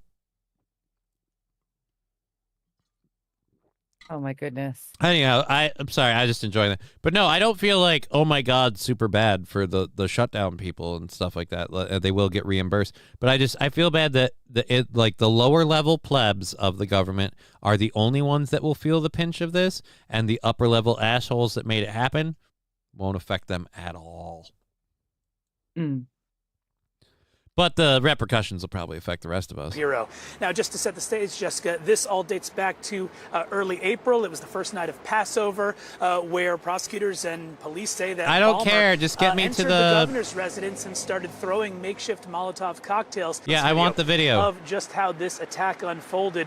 This was video that was played in that Dauphin County courthouse, and you can see Cody Balmer walk, frankly, fairly casually up to the governor's residence, break a window open with a hammer. This we knew, but this new video shows Balmer rather methodically going through the residence again just after a Passover Seder dinner was held, while Governor Shapiro and many other guests were sleeping in the residence, and throwing a Molotov cocktail on the ground, igniting a blaze there. The other thing we saw in some of this surveillance video newly released this morning was Balmer actually kicking a door, trying to get deeper into the residence where Governor Shapiro lived and was sleeping with his family, and again the other guests at the building as well. But he was unable to get through that door. The door appeared to be locked, which clearly made this incident far less worse than it potentially could have been. Yeah, dude, I don't know. In the immediate aftermath of the ceasefire in Gaza, I don't care. I'm not going to play that video. Video shows Hamas carrying out execution-style killings in Gaza. Like, yeah, we don't need to see I love that. Like, it's not. I'll talk about it. It's not awesome. And let's look at the exact reason why Israel's going to be like, see, we have to take over. Are you high now, Johnny? I mean, a little bit. I haven't smoked really at all today, which is sad because that's partially why my legs were so stiff. I don't know. I've had some issues, and so I'm just not awesome. Corey Balmer was a very tiny, weak man whose arch nemesis is locked doors. Yeah, it does really kind of suck the fucking wind out of your sails that he couldn't get any of those doors. They didn't budge. I love that he's kicking the door from the inside the house because he's too stupid to realize you can unlock the door from the inside of the house. No. It was the governor's mansion, so he was in the public areas where they have like dinners and banquets and stuff like that. The residential side, on the other side of those doors were locked. He couldn't open those doors. But it did look like that from the way the video was. Like he was too dumb to open the door. Like you're on the inside. The locks were on the other side of the door. Brian, can I get mine I think there's probably a fire break between the two. What's Brian offering? If I ever become president, I would write a book called From Gamer to President: How a Tard on the Internet Made It Bigly. Yeah, I want it autographed, no auto pen too. Well, dream big, buddy. Dream big. Best of luck to you. Anyhow, we've got all that stuff done. We've got some more stories and things to do. We have 2 hours, a little more than, left in the program. Let's get to the Ireland thing for the Molly Malone statue. That's a happier fun. Oh, dude, there's 2 images. What? Okay, so there's. Okay. So this is the statue in question. We can. How do I go over to where's the next one? Oh, here we go. We go next. So there's 3 total. Oh, nope, just 2. All right. So, located outside of St. Andrew's Church in Dublin is the Molly Malone statue. Dublin's famous Molly Malone statue now needs a boob job. Molly, to repair the damage done by groping hands, the newly refurbished Molly Malone statue was unveiled to the public on Sunday with a new layer of coating. The work has restored some of the work's modesty after Molly's breasts were rubbed to a bright shine by photo trophy hunters. Last week, the iconic statue was boarded off while it underwent essential maintenance due to damage. Now tourists and Dubliners alike are already flocking back to take photos with the famous Dublin artwork created in 1988 by British sculptor Johnny Reinhardt. The statue is widely popular among tourists who believe it is good luck to rub the chest. The practice only dates back to 2012 and is believed to have been started by a tour guide. Okay, I got to go to the pictures now. All right, we'll go to the pictures now for you guys. So again, because a tour guide started telling people, no, it's good luck to rub her tits. Does it have anything whatsoever to do with the story, with her backstory? No. At all? It started in 2012. This thing's been here since 1988. Like, it was, again, they, wow. You got to climb up over there to. You got to, you got to really get in there to grab those honkers. And so many people did it in pictures and shit, and became so synonymous with people rubbing her tits that they had to literally recoat the damn thing. So they had to recoat it because her boobs, I'm guessing the underside especially, her boobs were getting too shiny from people rubbing off whatever is on there. So yeah. They had to literally recoat her tits. Blarney tits. Well. Johnny Tamales out there feeling up statues, right? Brian saying, oh, sure, I'll even do whiteface when I give it to you. That's just a good, solemn thing to do. Hooray for boobies. $2 from Balls Deep. Thank you, Balls Deep. Let me put that in up there. Boom. Boom. Thank you very much, Balls Deep. One of the universities I visited when trying to figure out where I wanted to go had a bust of the school's founder. His pointy nose was literally rubbed gold.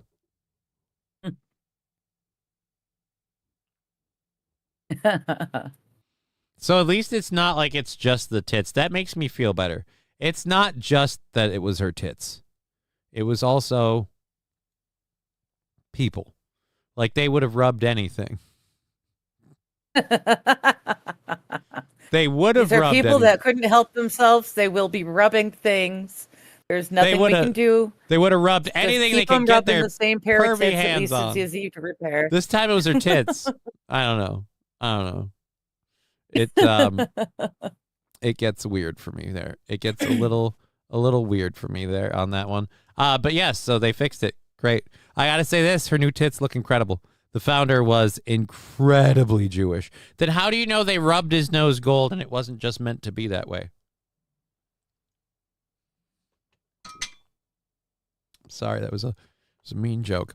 Has anyone checked the balls on the stock exchange bull? Ooh, Lexi. Oh, dude, I watched I don't know if you've ever seen this. Federales? I don't know if you've ever seen this, but I watched Mr. Robot, and they actually take the nuts from the bull in that in that show. They really grabbed the bull by the balls, and it was actually that was a good show.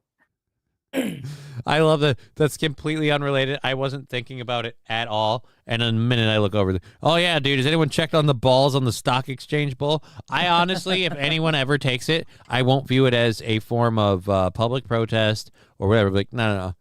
You're just stealing that bit from Mr. Robot. I don't give a shit. Like, no, we're doing this to say, fuck the establishment. Yeah, like they did in Mr. Robot. No, we're doing this because the stock exchange is greedy, selfish, self-indulgent fat cats that fuck over the lower class. Yeah, like in Mr. Robot. It's not for Mr. Yeah, it is. I do highly recommend carbon capture stocks and graphite manufacturing stocks if you have the chance to invest, though. Ooh. Lexi, I can't look at it. It makes me too angry. You can't look at what? The stock exchange? The stock exchange, yeah.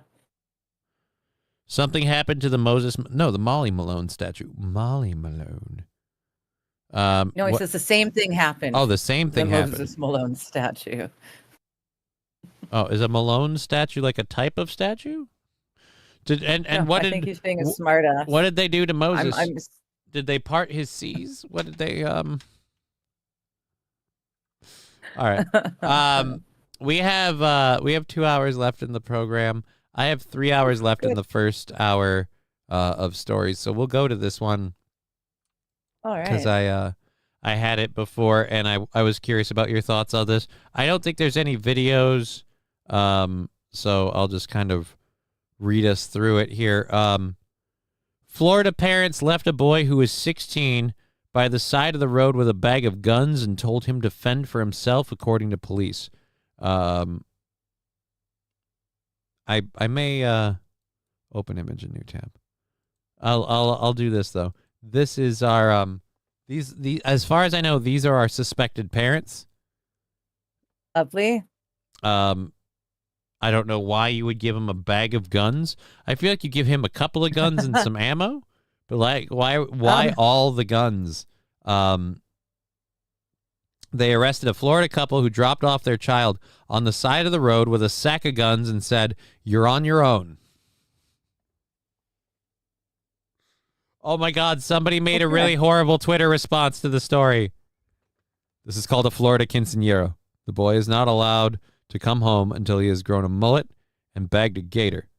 Then Florida boy becomes Florida man.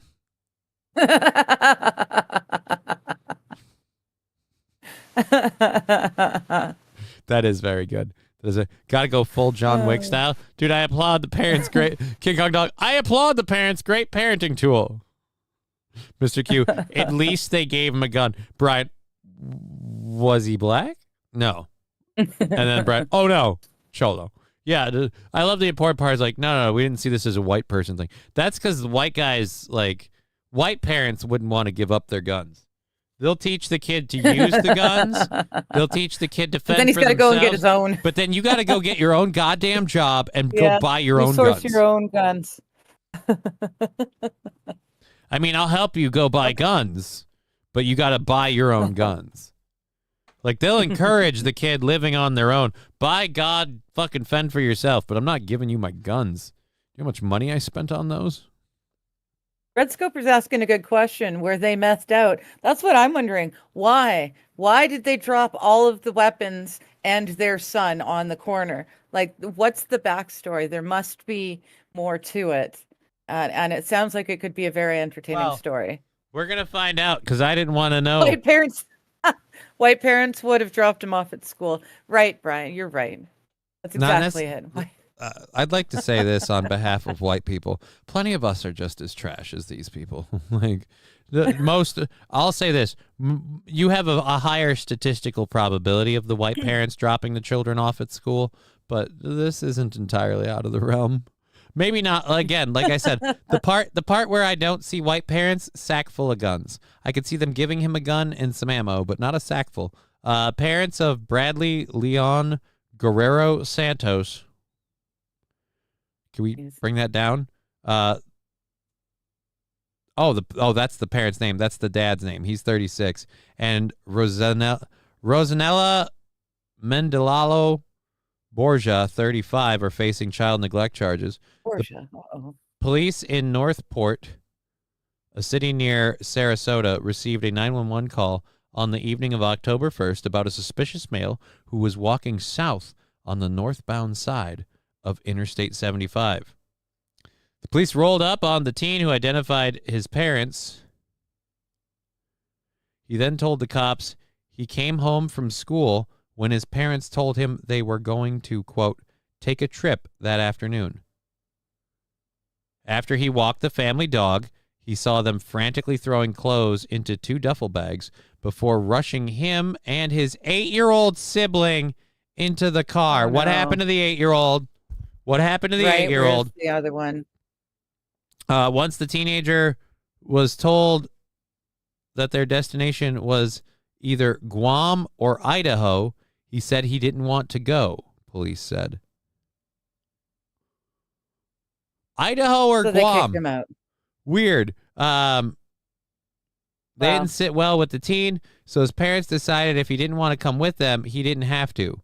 This is when they allegedly dumped him on the side of the road, but they gave him 2 pistols in a bag and some cash. The Northport police spokesman said Josh Taylor said the discovery of the guns was concerning. Taylor added that the behavior of the adults was also cause for concern. The report indicates that the child was handed these bags and told, you're the chosen one. Good luck. But you're abandoning the chosen one.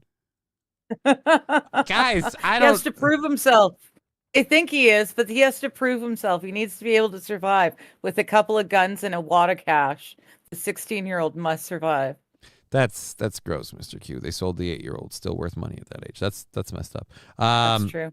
You know what? Oh my God, I'm so retarded. I've been wondering why. Hey, asshole, how you doing? Speaking of assholes, I'm an asshole. I've been wondering why the Rumble chat hasn't been moving. It's because I zoomed up a while ago and I didn't scroll down, so it's been adding and I've been missing. Scroll back down. Yeah, I missed so much. Wild Saffron. How the guitarist pulled that off with a real guitar blows my mind. What? Remember Guitar Hero? Oh, dude, Guitar Hero was... I loved Guitar Hero. But yeah, Dragon Force. I actually have Dragon Force on my Amazon playlist because of Guitar Hero. Late but still not gay, says Wild Saffron. All right. Why are American people like mushrooms? Because the government keeps them in the dark and feeds them shite. Not wrong.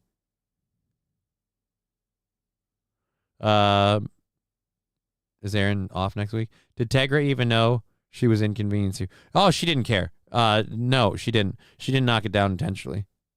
Were they methed out? I think I go with meth. Buy your own tacos, no Jose. Buy a gun. Who said anything about buying a gun, says Wild Saffron. Far from white. Hey, y'all. Wild, Johnny and Digger. Asshole is here again. You're not an asshole. You're one of our people, man. Welcome to the show. I have an adapter that makes my Wii Guitar Hero controller PC compatible. That's badass. Yeah, you're lucky. I had PlayStation 2 guitars, so they'll never be compatible with anything. I had a wireless one. I loved the out of Guitar Hero back in the day. I don't think I could play it now. Anyhow, let's we used to go to a buddy's place after the bar closed. We're friends with the bartenders and stuff, so we go to a buddy's place afterwards and we do the Guitar Hero with the drums and the piano and the microphone and everything. It's loads of fun. Interesting. Okay, so authorities traced.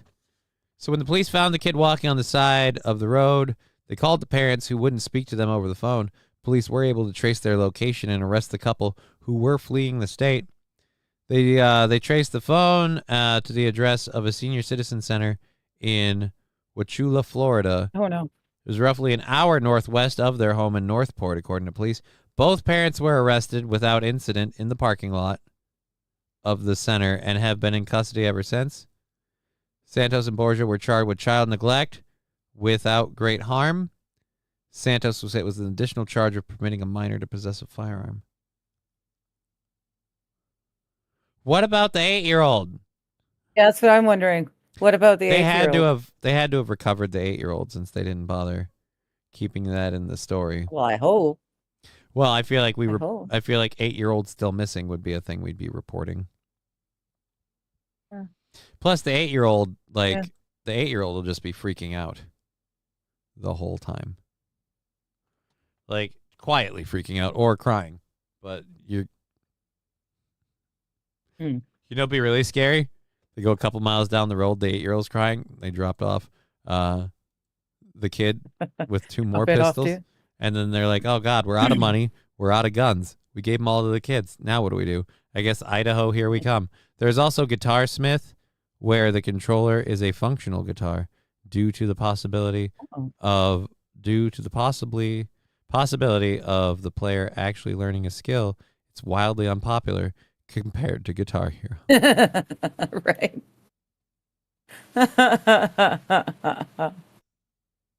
I'm trying to figure out what Wild Saffron's spelling. Oh, I know what she's spelling. Tacoing? Mm-mm. Oh. You're spinning the letters around in other ways, yeah. And that's why Rumble chat isn't on the screen. Thank you, I mean, it is a very beautiful example of why Rumble chat is not on the screen. Though I will, I don't agree with your term, because this is a public show and I would never do that. But I do agree that's a dog shit way to treat your kid. That's a dog shit way to treat your kid. Yeah. We have what, 2 hours left? I keep looking at the clock and thinking, this is weird. We don't have a goal, so I'm not pressured or anything. But it just, I looked up at the clock. I could have swore. Sit back, relax. It's been like 20, 30 minutes of us doing stuff, but it really doesn't feel like that on the clock.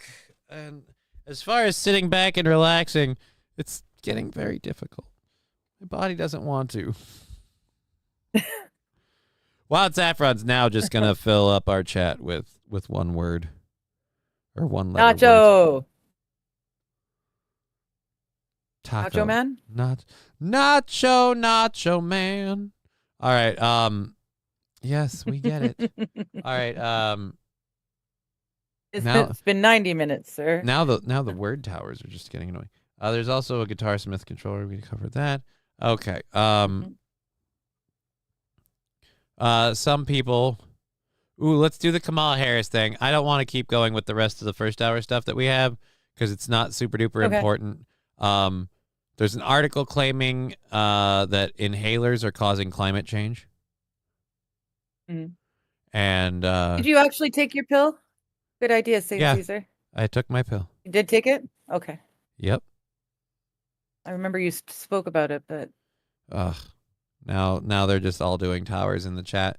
So I don't know. Well, Rusty was celebrating 2 consecutive successful towers. Yeah, and now everybody's joining in. This is just Rusty has to pluralize it.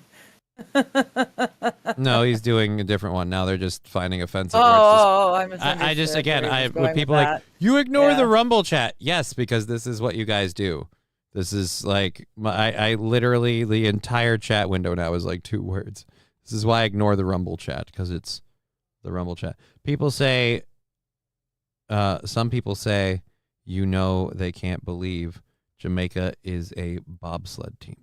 Oh, that's completely different. Anyways, so let's go to this one. Kamala Harris is still doing interviews, and I don't know why, but thank God she is, because she has some opinions about presidential qualifications. Would you like to hear her opinions about presidential qualifications? It's a short clip. But Let's go to this. Boop, boop, boopity boop. Bam. it is a decent resume, but go ahead. Well, some people have actually said I was the most qualified candidate ever to run for president. Please tell me she's joking. No offense. Most qualified. Qualified what? Most Really? qualified candidate ever to run for president. You were second fiddle to the Biden administration. You didn't do a whole lot there. Maybe.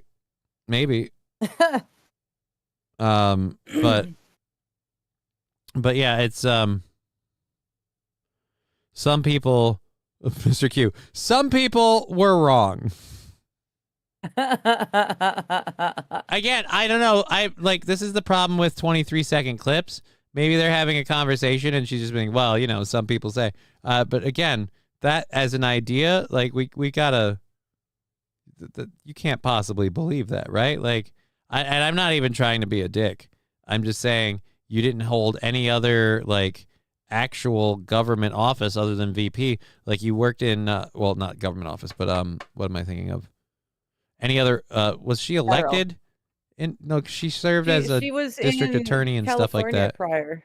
Yeah, but did she get elected to being her thing, or was she appointed a district attorney? I don't know. Do you elect your attorney generals? I don't think so. Attorney generals? I don't know. Hey, Johnny, which primary did Kamala win? Says Mussolini Div. Oh, I can answer that. None of them. Good afternoon, says Chewbacca. Some people stuff crayons up their nose. Damn, that would be weird. I mean, I could understand your ass. You could fit a few in there, but up your nose? So Harris is gullible too. It's got, like I said, it's got to be a joke. She became district attorney of San Francisco, and then the state of California eventually because of Willie Brown. Willie Brown appointed her for essing his D. So I'm sorry, but you're not. The reason she was called High Heels Up Harris. Well, it's just if you got your job because someone appointed you, not because you were elected, I really don't feel like you're necessarily the most qualified person to be the president. I feel like one of the qualifications would be has a history of being elected as a government official. Like being appointed just means you do your job because you were appointed. And you could say, oh, I was appointed district attorney. Yeah. Like, right, but were you a good district attorney or did you just S the D of that guy? S the D. And that's all. Well, she S the D. That's all she had as a record until she became VP. And then as VP, she systematically fucked up the border and every other thing that she was involved in. So I'm just like, I don't know. I'm just saying, I'm not saying she's super not qualified compared to anyone else. I'm saying I don't think most qualified is really the thing I'd put there. I'd argue Bill Clinton was more qualified to be president than she was. I'd argue George W. Bush was more qualified to be president than she was. Fuck it. I'd argue Joe Biden was more qualified to be president than she was. At least the administration he was tied to had the appearance of being totally great and awesome for everybody.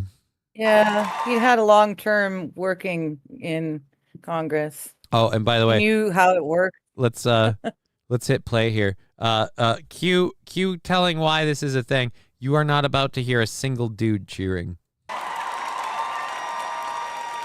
But we got one simp I like the clapping. some people say. Very nice, but go ahead. I like the some people say because nobody says that. I'm just speaking fact. Yeah. No, you're not. That's literally not no. a fact. Wild is right too.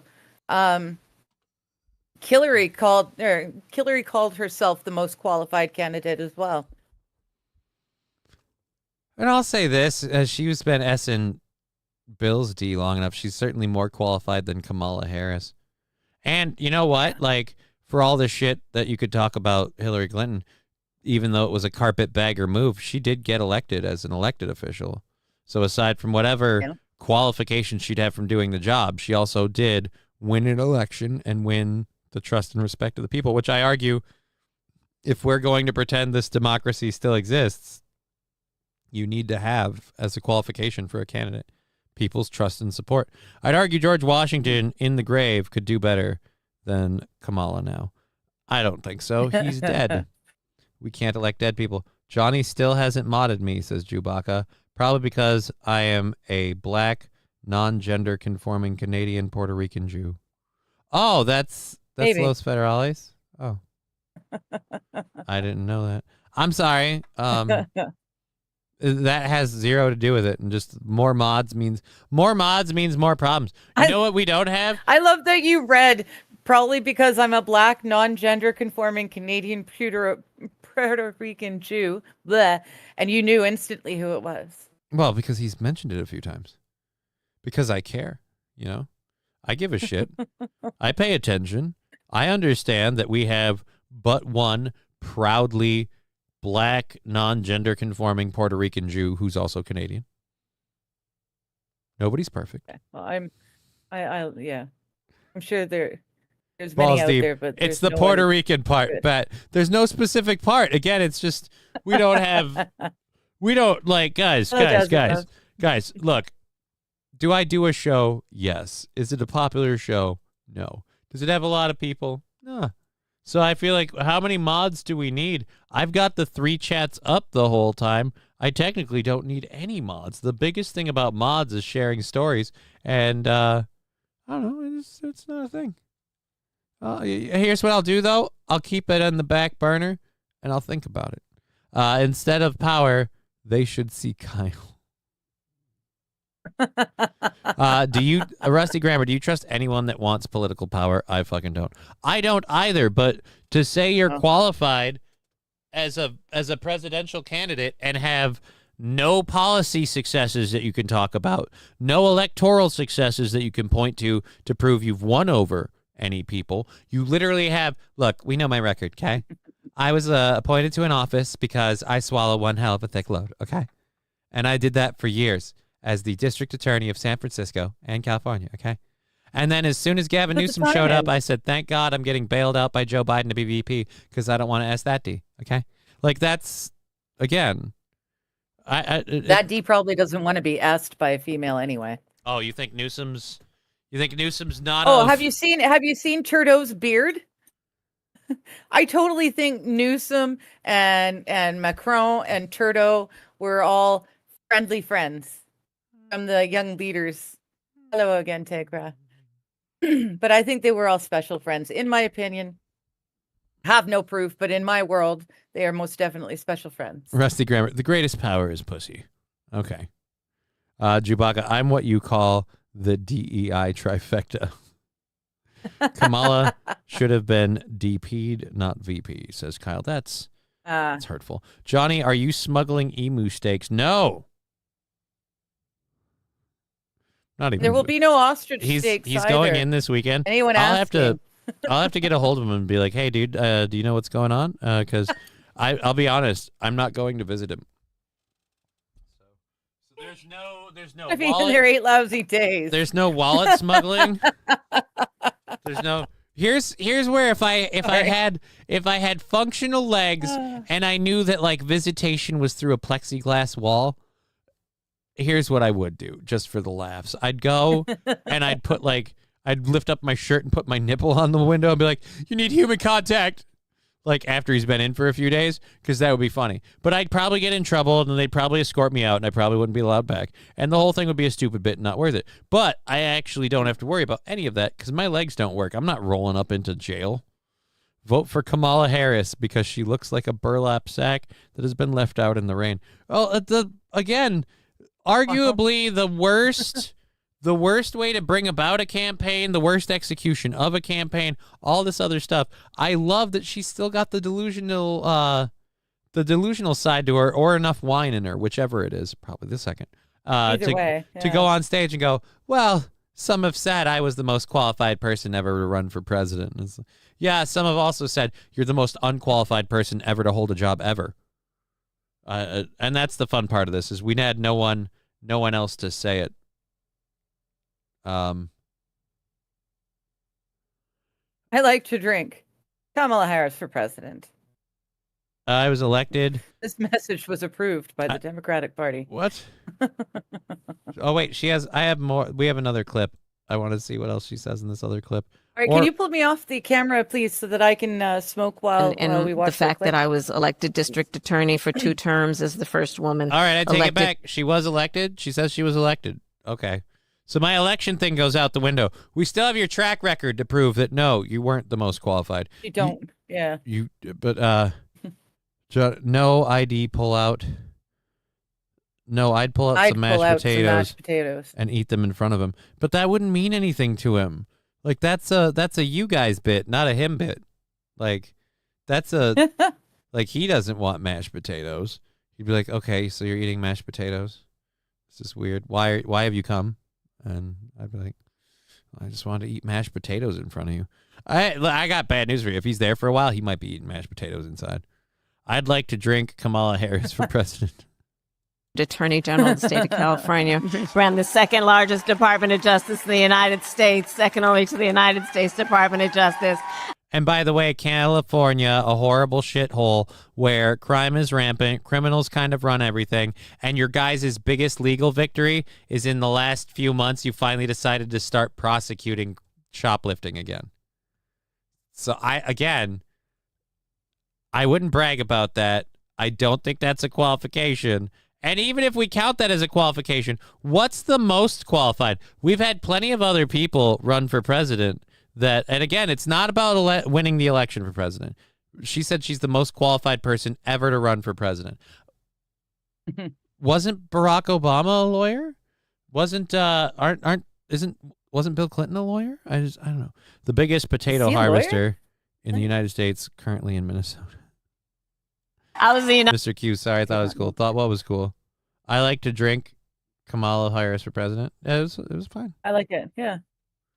Nothing to be ashamed of. That's why I said this message. United brought to you States by the Senator, Democrat Party. second black woman elected in the history of the United States Senate.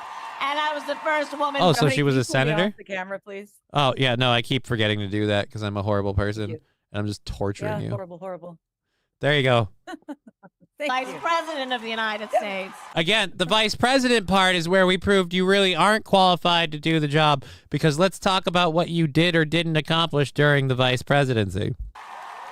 So there are those things that I needed to make sure that people knew. That is And- a decent. but- that is but- a decent resume. But go ahead. But there. Well, some people have actually Cut said her I off was in the mid-thought most just qualified for candidate. Oh, cutting there her might. off sake. Oh, that's the part Yeah. that cut her off. Okay. So some people said I was the most qualified president to or candidate to run for president. Like, no. What people? I want names. I want faces. I want I to love- understand why I love they how think she- such a thing. I love how she listed the vice president part. Like, I was vice president. It's like, yes, why were you vice president? Because I was a black woman, and that's literally the only qualifications that they went for. Like, Yeah. so you weren't picked based on your career, your record, your history. No. As the campaign clearly stated, their only qualifications for vice president were black woman. Female. Yep. Uh, No idea who my VP is going to be, but she's going to be black and she's going to be female. Thank you, Biden. How great would it? I have no idea. King Kong Dong, whose voice is worse, Kamala or Hillary? Hillary, without a doubt. Hillary, without a doubt.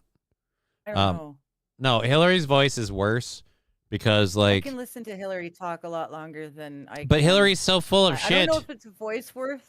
Yeah, I know, but they're both full of shit. I Right, just but really it's can't like stand I Kamala's find cackle. Wine Mom entertaining. Like and so like watching Kamala Harris try to find her way through a word salad is deeply entertaining to me. So I guess we're just in a different place. Due to regulation, his prison name will be Peekaboo Boobies.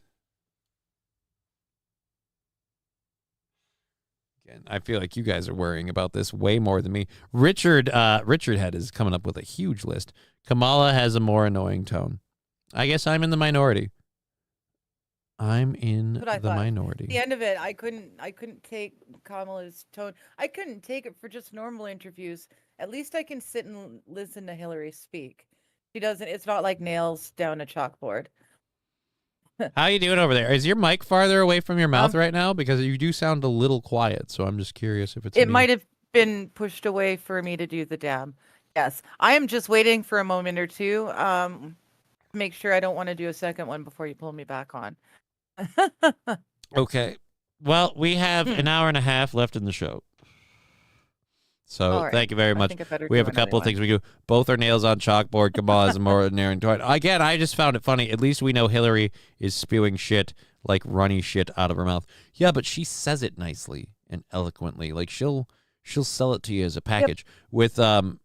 With Hillary, you have to like realize that she's trying to swindle you. With Kamala Harris, it's so utterly stupid. You know that it's like she's trying to do a thing. It's totally not working, but look, she's trying to do a thing. I look at a Kamala Harris speech like a dog chasing its tail. The dog has a goal in mind. The dog knows what the goal is. The dog reaches for the goal with every ounce the dog has. And no matter how many times that dog spins in circle like my loading screens when my KBS fucks with me, no matter how many times that dog spins in that circle, that dog always believes today is the day. I am going to catch that tail. I am going to get it. And they never, ever do. That's Kamala Harris doing a speech. She's like, I have a point, and I'm going to sound eloquent. No, because Kamala Harris would be going the entire time she's doing those circles, trying and failing. She's very, very annoying. I have no idea what noise you made, but I'm betting it came with like a physical gesture that was hilarious. It's a shame you weren't on camera. Again, no, you're expecting it to be like she's doing the spinning in a circle thing. I'm using that as a metaphor. Kamala Harris's word salad talking, like when they ask her a question, she's like, oh, they asked me a question. My goal is to answer this question and sound eloquent and sound intelligent, sound presidential. And instead what we get is, look, we all understand, like, buses, okay? Like, did you ever ride the short bus to school? Yeah. Because it was like a bus, but it was shorter. Like, that's literally Kamala Harris. And it's every time she never realizes, oh, unless you edit the shit out of this, I am never going to make a coherent point. It's like if it was me running for president. Hillary has hot sauce in her purse, though. That's my, like blatant in front of you bullshit. Both need to be stopped. Wow. And King Dog again saying Kamala nails on a chalkboard. Again, I lose. I'm Hillary's actually evil. I want to hear what she has to say so I can try and figure out what she's up to. Mr. Cute, buses are yellow. But again, like I said, I don't know. You know bring what? Me up again too. Can I? Can I really? I have your permission? Yes. You're gonna allow it to happen? Yes. You sure? Yes. Okay. Well, you've got full control. Giggity. You could have pulled me up in mid-hoot. It's, I'm gonna pull you up, all right. All right, so there's our girl again. Welcome back to the program. Hello. Hillary will slip her emails when she gets full dementia. I doubt it. I bet she'll just hit a button and blow up the damn.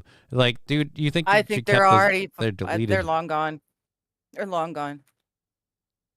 They'll totally get deleted. All right, so so there we go. There, close that out. There we go. There. Baby pictures AI. We got that. Kamala Harris most qualified. This is a ridiculous story about how bad Portland has become. But I don't know if I need to necessarily do that. Ryan, you really have to stop talking about us like we're no, we're doing this one. It makes me uncomfortable. You're a friend. I am not. I don't like thinking that you're like old enough to be or young enough to be my child. It's just weird. Yeah, you know what? You know what he'll do now? He'll totally stop now that you asked him to, publicly on the stream. And yeah, I know. All right, so I've got this one set up. This is our next one that we're gonna do. I love this from top to bottom. I don't care what anyone says. I like the idea of, like, if you're in the military, there's fitness requirements and you need to meet them. So people have been getting pissed about. Oh, dude, did you guys? Please tell me you guys have a link to a video story and I can play the video. Please tell me it's that. It is. Load that video. Some Texas National Guard members deployed to Illinois have been sent home because they appear to be overweight. A spokesperson for the Texas Military Department confirmed to Tax and Purpose that a small group of the 200 National Guard members have been replaced after they were found to not meet military weight standards. The troops were mobilized for an initial period of... Yeah, I know, right? Nice. Way to go, Texas National fucking Guard. Let's be healthy. I love that, though. Let's have a hope of surviving. All right, Private, get back on that plane. But, sir, I packed up everything. I left my family. I took time off from work. What's going on, sir? You're too fucking fat, Private. That's what's going on. And we'll be lucky if that bird gets off the ground with your dumpster ass sitting in it. Like, Texas Elite National Guard. Ever ready, deploying now. Ever ready? I don't know. Some of them are apparently ever fed. Okay, but where are they deploying to? This is a question. Where are they deploying to? I can't see it because I'm blocking. Chicago. They're being sent home, but they were deployed to Chicago. Like, oh, okay. Like in the continual naturalization of using military force to lock down civilians under the continuing guise of bringing peace and a drop in violence, we're deploying the National Guard to Chicago, and it's worked great in Washington D.C. and other places. So they're hoping it'll have the same effect there. But I love the fact that people were giving Pete Hegseth shit the last couple of weeks when he told like the generals and stuff that we're going to bring fitness back to the military. Yeah.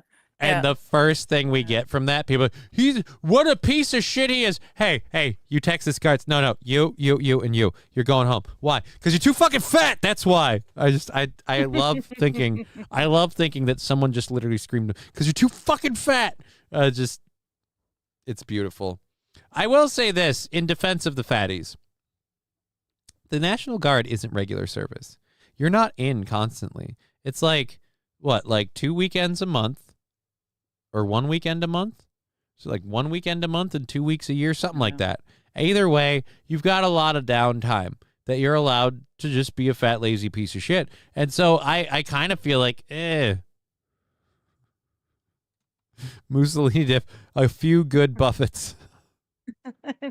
Buffets. A few good buffets. Yeah, I know. I misread it. I apologize. A few good buffets. All right. They totally ripped him apart when they unloaded. Thin. Because of the fat people. They totally ripped him apart when they unloaded because of all the fat people on the plane. Oh, no. Is that true? I'm going back in the chat. You say fitness requirements. I hear fatness requirements or lack of fatness. Kyle saying, I don't know what mommy milkers is. I wish my work would send me home for being fat. Dude, that would be, how many people would be like, dude, I'm too fat. I got to go home. Yeah. Johnny, according to, I don't really care. I don't care about Brennan, but if I am the same as a black person, then I guess the question you're asking would be to Digger if it is now Cole Digger. No, because wouldn't she have to be black? Where are we? Where's this conversation happening? In Twitch, Professor Tie-Dye's comment got.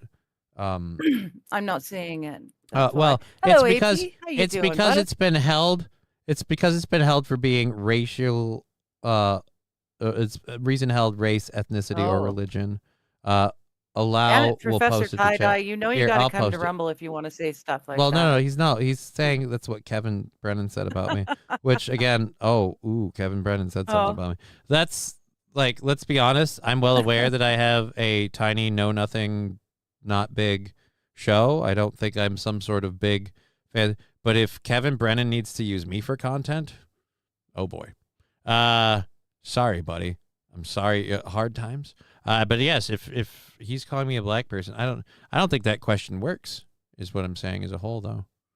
Because again, Mr. Q. Mr. Q. Sorry, a 9-minute mile. A 9-minute mile. That's all you got to do. He's bragging. I can damn near walk that. That might be so, but I know that it hurts, but I can run a mile in 10 minutes. It's part of my training. So I'm enough for the National Guard. That's kind of scary. I hope they need to do more than just a 9-minute mile. AP, that wasn't supposed to be the thing though with people who in the National Guard. National Guard was supposed to be local. Well, like you work for your state and you're deployed in situations of your state and things like that. Ballsy. Kevin Brennan doesn't sell tickets. Who the hell is Kevin Brennan and why should I care? The answer to that, Mr. Q, is no. You shouldn't care. Kevin Brennan's just another group of people who do shows. But again, his show is one of the ones that likes picking on other shows for content by going, look at this person, look at that person, which is fine. I do the same thing with news. I'm not saying there's anything wrong with it. I didn't realize that the pickings were that slim. That now I make the cut. It's actually it's kind of a compliment to me. Wild, I might make half. Make half what? How many push-ups? She's asking me, but how many push-ups can you do? I might be able to do a half of one. I can't do any push-ups anymore. I used to be able to do push-ups. I can hold a plank for 30 seconds. I can lay on the ground really effectively for maybe 30 seconds. After that, there's going to be a spasm. I can't even sit still. Like, that's how sad it is. But yes, and despite being a chubby cripple who can't do any of the stuff that people, I am still going to laugh hysterically at the idea that Pete Hegseth is like, no, send them back. They're too fat. 60 days and will be under the command and control of the commander of U.S. Northern Command. Their deployment was delayed while it's being challenged in court. Johnny, the Supreme Texas Court students can Justice, apply to Ketanji Brown undergraduate Jackson, programs said at in any court public today that college or black people are university the in same the as state for disabled free. people. That includes UTSA, I don't know who the Texas Brennan A&M, guy and is. so many others. Cheer But there is a 100. catch. It's only for this week. Emily Miranda I'm going to explains go how the ahead. process works. I'm gonna press X to doubt. Did she switch stories? Did she switch stories because I got so distracted by Professor Tie-Dye's 100 bits? Thank you for the 100 bits. I don't know. I don't even know. Yeah, I wasn't paying attention to her at all. I certainly. I can see you now, Professor Tie-Dye. That was very funny. I'm not surprised that she said something that idiotic. I don't think she did. I'm very surprised that she made it I don't think she onto did. the Supreme Court, for Pete's sakes. I'm going to go out on a limb, and I'm going to say Professor Tie-Dye is inaccurate in saying that she said today in court that black people are the same as disabled people. Unless she's saying we're like, unless she's saying we're like 3/5 of a person, like, because like some of us crippled people are missing digits and things. My legs don't work, so I'm technically like, but that's about it. Professor Tie-Dye saying check the link and listen. Oh, dude, he's not joking. No, I don't think that's what I was saying. Oh my God, I misread. He said KJB. And I assumed KB was Kevin Brennan, because we get, again, this is why I hate tattletales. Did you hear what so-and-so said on your show? He said, no, he's saying her actual name in letters. I apologize. I thought he was doing a shit stirring maneuver. I apologize, Professor Tie-Dye. I am so sorry. You are absolutely right. I'm playing this link. I would like to hear. Let's go over here. Yeah, I'm really not surprised that she said something like this. She is a really dumb person. I took Dicker's volume down. I apologize. I want to apologize to Professor Tie-Dye. The Ode to Joy is all I have on hand as like a music background. You did me a favor, bringing me the story, giving me content, various other things. And because I'm a jaded, warped individual, I shat on that, and I apologize. I'm a huge dick. You're awesome. Thank you for this story. All right. Okay, so I'm sorry. You were saying, I didn't mean to interrupt you, but I had to get the thought out while I was doing that. No, that's okay. I'm going to go to this link. Thank you for the 100 bits. This will be fun. This, dude, oh my God. This, you can't be serious. I guess I'm thinking of it, of the fact that remedial action absent discriminatory intent is really not a new idea in the civil rights laws. And my kind of paradigmatic example of this is something like the ADA.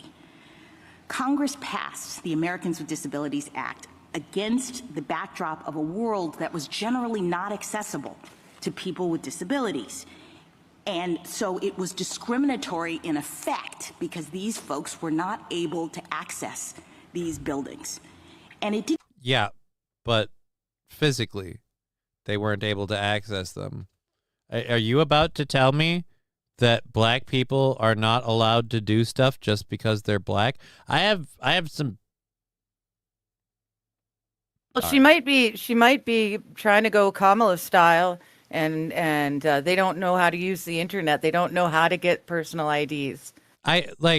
Look, don't get me wrong. This was definitely true in like the history of America's racism, and America's history is one with issues of racism. But so are most countries.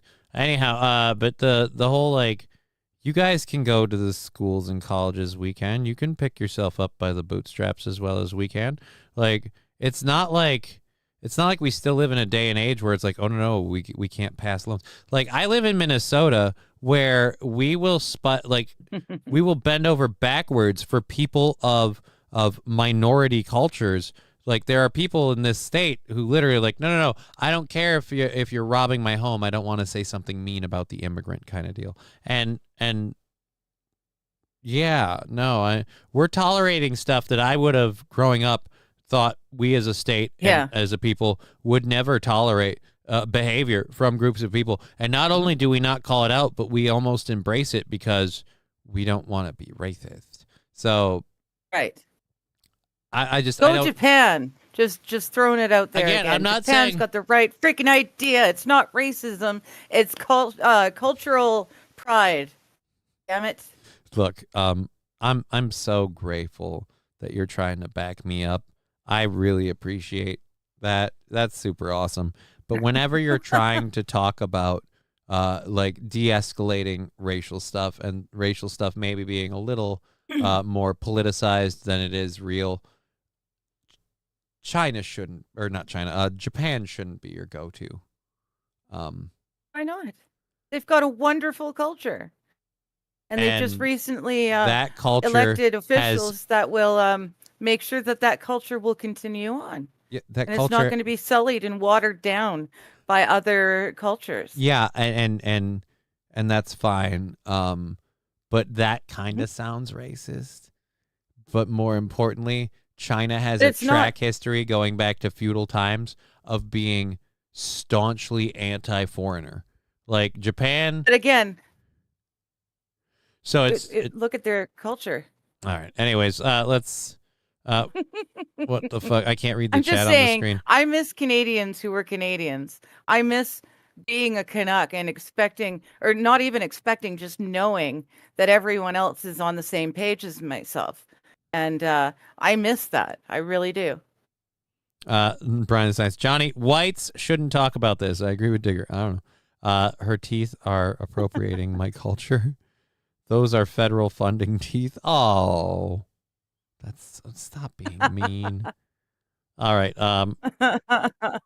Return trip. Why is her middle name her skin color? No. I thought her last name. That was her maiden name. Or her maiden name, excuse me. Why is her maiden name her skin color? Is that so blind people know she's black? They're discussing gerrymandering. They're discussing gerrymandering?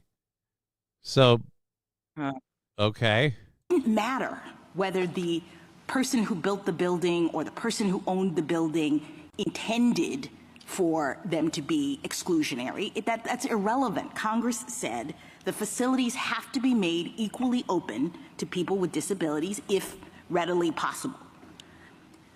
I guess I don't understand why that's not what's happening here. The idea in Section 2 is that we are responding to current day manifestations of past and present decisions that disadvantage minorities and make it so that they don't have equal access to the voting system, right? They're disabled. In fact, we use the word disable in Milligan. We say that's a way in which you see that these processes are not equally open.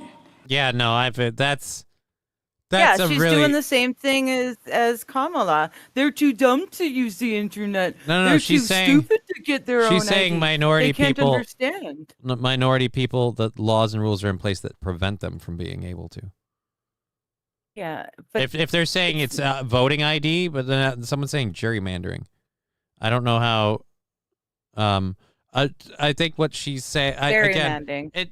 This is one of those where it's like, that's really kind of an oversimplified thing of, she said black people are the same as handicapped people. No, she used the example of the ADA as an example of instituting laws to make things accessible for all. And she's saying that these people don't. Again, I hate that I'm actually trying to defend this because I'm listening to it and I'm like, I get what people are saying, but that's so like, you're doing that for you, because that's not what she's saying. She's not saying black people are the same as handicapped people. She's saying systems in the world don't allow them. I don't. And I don't know enough about what the rest of what she's even talking about. Racial gerrymandering.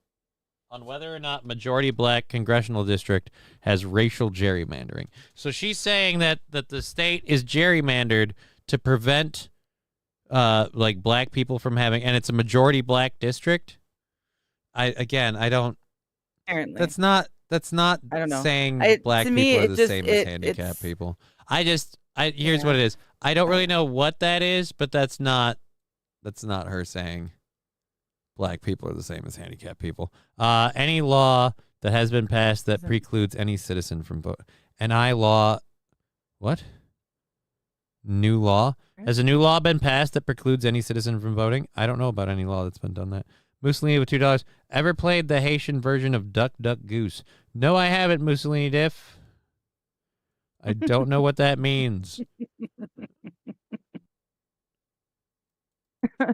Why are you laughing? I have a feeling like you know what it means. I don't. I don't know what the Haitian version I've got an idea what it means. No law has been passed that precludes any citizen from voting, said AP. No law. I do agree with Brian. If gerrymandering is the conversation, bringing up the ADA is tarded, though. Yeah, I do agree that with that. Yeah, there's no law. If she had pointed specifically to like voter ID or stuff like that, we could kind of talk about it. But here's one of the things I like don't understand. Like so many places like that I've been, we need to make spaces accessible for handicapped people. And it's like they do more harm than good. Like outside one of my Walmarts, they have like 3 spaces in a row, like barred off as loading zones for handicapped people. And I'm like, that makes no sense. The one in the middle should be open for the handicapped person to park. I don't know. There's a reason God gave you pubic hair on your head. That's just hair. Like pubic hair. Regardless of how it looks, the pubic hair thing has to do with the region. Anka, gray Anka, says Balls Deep, which is not illegal in any state to require ID to vote. Right. Again, it's a dumb argument, but I feel like just going, she's saying black people are the same as handicapped, or handicapped people are the same as black people, whatever, is a little oversimplification.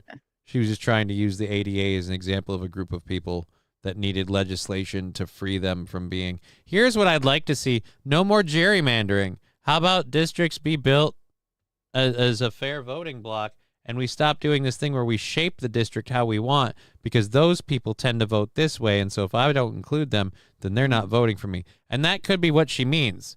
Again, this is why I hate like breaking this down. She could be talking about it doesn't matter whether or not they vote, because the district is set up in such that their vote doesn't really count, and so they don't have access to. Again, it's weird where the way she worded it. Okay, I see what you're saying. It's weird the way she worded it, and I know for one thing, I've hated gerrymandering for a very long time. Plenty of people, left and right, stay in power, regardless of whether or not people don't want them. Like Michelle Bachmann shouldn't have been in power as long as she was in this state, but she kept her job for a legit amount of time because she just kept reshaping the district and rezoning the district so it cut out the part that didn't want her. And granted, she's a Republican, so she just kept cutting out like the city centers that didn't want her until eventually her district was literally like a C or a horseshoe. It's just a giant swath. Like, no, I just want these people right here. It's like, why do you want those people? Because those are the ones that vote for me. The rest of you can fuck off. The rest of I talk mad shit. Don't the rest of you have a vote also anyway? I talk mad shit, but I won't mess around with you by trying to shit stir. It's okay. I overreact and I'm emotional. We all have our problems. She's saying black people need ADA type accommodations for black voting. I wouldn't agree with that either. What are ADA accommodations for black voting? We have people like, can they not read? Can they not present their ID? That's why I'm saying it sounds like she's saying again that there are laws in place and black folks aren't able to do these things to get access to them. Brian's saying if America was an even grid, regardless of population. Oh, so you're saying if districts were evenly just gridded out regardless of population, Dems would never win fairly again? I'd probably. I'd say this. A lot of the super liberal Dems wouldn't, because there'd be enough people that would be stopping them. But I wouldn't say never win again, because like you're going to have some areas where city centers are so huge, those grids are still going to go for that person. Yes, it's another representative they would be voting for. Says AP. Oh, wait a minute. What? That's what I thought. Yeah. Oh, he's answering me because I was like, well, what about the people on the other side of the horseshoe? They still have a vote. They vote Republican in a different district. Is it not? Right. But if that Republican's district didn't need the boost, then nothing changes. This is again why I'm against gerrymandering, because a lot of people in what was her district didn't like the job she was doing, and her response to that was, well, then I'm kicking them out of my district. That may have even helped them in the long run, but it's still a dog shit way to be with your thing. I've got an article about Hamas immediately returning to public executions, but seeing as how we have a little bit over an hour left in the show, I don't think I want to do that. I do want to do this because this is something you have been talking about and other people have been talking about. I've mentioned it once or twice, and I'm happy to see finally the closest thing that we could get to mainstream to mainstream news coverage on this. And the sad part is it's coming, and I say it's sad not because I love Bill Maher. I love Bill Maher. But I say it's sad because this shouldn't be where America and people on the left and people in general are hearing about this. This is from Bill Maher, I think, last Friday. If you don't know what's going on in Nigeria, your media sources suck. You are in a bubble. And again, I'm not a Christian, but they are systematically killing the Christians in Nigeria. They've killed over 100,000 since 2009. They've burned 18,000 churches. This is so much more. These are their Islamists, Boko Haram. This is so much more of a genocide attempt than what is going on in Gaza. They are literally attempting to wipe out the Christian population of an entire country. No, it's not just Nigeria, but it's a big thing in there right now. But again, the point he's making is, and I think she works, I have no idea who she is. I think she's in the news. If you haven't heard about it, if you haven't read about it, I pass over the stories a bunch of times because, again, it's super depressing. And I don't know how much my audience wants to talk about, Boko Haram and the shit happening in Nigeria and other places. It's happening in Nigeria. It's been happening in South Africa. It's becoming a prevalent thing where, and again, this is one of those things where we're not allowed to report it or talk about it, because if we report that Christians and Catholics and people with white skin are under attack, those are the those are the protected groups here in America. We're not. No.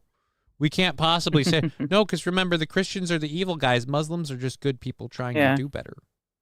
Where are the kids protesting this? Yeah. Thank you. Because no one will talk about it, so thank you. Absolutely. No one will talk about it. Yes, Merconish. Nobody talks about it. Don't you do a show, you baldy-headed fuck? It's Africa. That's why no one's talking about it, and they should be. You can't read about it. Fuck you. It's not because it's Africa. It's because, again, some of those Christians are white people, and we can't portray white people as suffering racial violence or genocide from people with darker skin, because that might paint a tone that maybe white people aren't a bunch of colonizers and always people who benefit. It might actually show that no, racial shit happens all over, and white people catch some too. We could talk about whether or not it's a fair amount, whatever. I don't know how that you grade that scale. You're a psychopath. But the thing about it is, again, we can't point out that it's Christians, that it's Catholics, and that it's white people, like those groups. They're going after them because of the Christian and the Catholic part. In South Africa, it's literally just the white farmers. They do happen to be because it's white Christian folk. But again, there is a literal genocide on Christians in parts of the world, and we can't talk about it because then it might, I don't know, embolden us to say, you know what, we don't really want to put up with your bullshit. We don't want them here. Yeah. Please, we don't want them here. Mr. Q saying nobody gives a crap about Southeast Asia, where there's more people that die every day than Ukraine and Israel combined. Oh yeah, dude, like fucking China's still going hard on the Uyghurs. I don't think, and what is it? What is it? The Biden administration called that cultural differences, right? It's not a genocide when I need to do an underhanded deal with that country. It's just different. When you're doing it norms. within your own country, it's okay. It's sad. So thank you for bringing. Well, because the Jews aren't involved. That's why. It's the Christians and the Muslims. Who cares? If you don't know what's going on in Nigeria, that's an interesting theory. It's because the Jews aren't involved that we're not talking about it. Well, then, do you want to pull on that thread some more, sir? Again, I hate that I hate again that he didn't ask Smirkonish, like, why don't we hear about this? You have no trouble going on your show, talking about shit every day. You could talk about this one, too. I don't want Greta's help, says Phil Simone. Let the fake titty lady talk. I don't think they were fake. Were those fake? All right, I'm sorry. This is one of those things where I've been told how to recognize a fake pair. Your media sources suck. You are in a bubble. Not, and again, I'm not a Christian, but they are systematically killing the Christians in Nigeria. They've killed over 100,000 since 2009. They've burned 18,000 churches. This is so much more. These are their Islamists, Boko Haram. This is so much more of a genocide attempt than what is going on in Gaza. They are literally attempting to wipe out the Christian population of an entire country. Where are the kids protesting this? That's like what the Ukrainian government was doing to those Ukrainians who wanted to keep the Russian heritage as well. And finally, they had to have referendums to separate and become independent from Ukraine because it's not that they didn't want to be Ukraine, they just wanted to be Russian as well. They wanted to be able to acknowledge that. And the Ukrainian government of the time decided, nope, that's not cool. And suddenly we're here in 2025 and Russia's it's the same thing all over. We only talk about it. Jew talk, you piqued my interest. Bad Desert. Who owns the MSM is the question. Mainstream media? Yeah. Well, like he said, that's why we're not talking about it, because it's Christians and Jews. Again, I don't think I'm gonna say God bless her. That looks like natural pair. I'm not gonna call that lady out. Far left I didn't really look, but she's rather skinny. So. Oh, you're only seeing those one. Would be natural. Those would be natural for sure. Yeah, I'm sure if you saw them completely unabridged, one would be a little larger. That's your clue. Most women, regardless of the amount, have lopsided tits. Well, it's the same for everyone. Your hands, your feet, it's a little larger. My ear is off center. I'll give you that one. Interesting. Yeah, one of them's lower than the other. It's a pain in the ass. Anyhow, I'm currently reading Jewish Literacy by Rabbi Joseph Tolshkin. Interesting. Who was that lady? I have no idea. Thunberg to East Africa. Genocide in general is bad. Yeah, I'd say genocide in general is bad. But it's really funny with the groups that choose to get selectively outraged. Like one of the stories I had about selective outrage, I don't think I grabbed for today, but like everybody's really pissed off. Well, not everybody. Excuse me. Certain people are very, very pissed off about this like young Republicans chat thread. And a lot of the people that are clutching my pearls about the chat jokes, and they're writing chat jokes like the people in Rumble do or the people in YouTube and Twitch have done before. And this is where I get with the whole like we're so upset about these chat rooms talking this way. Like were they doing a call to action? Were they saying, or were they taking something that you can't take as a joke that they're laughing their balls off at, regardless of whether it's appropriate or not? Half the shit I've read, I mean, good God. So I immediately don't get too fucking like uppity about all that. But then when it's the same group of people who also like danced in the street over Charlie Kirk getting shot because they didn't like what he said, I'm like, all right, you don't get to go, oh my God, what they did was so offensive just because someone typed something like, I like Hitler. Like, no offense. Yeah. That should not shake your world, even if they meant it. That should not shake your world that much, especially if you're someone who's like, hey, a dude got shot in the neck and died in front of a bunch of people. Woohoo! Like, I hate him, so I'm going to celebrate it. Like, that you're a piece of shit. So, yeah, again, I don't know. That's Nancy Mace, 100% fake. Oh, you like Hitler? No. That's what someone supposedly said in... I'm not saying that, King Kong Dong. Somebody in a Young Republicans chat room, I guess, said that in other comments, and people got upset. All right, so that's Nancy Mace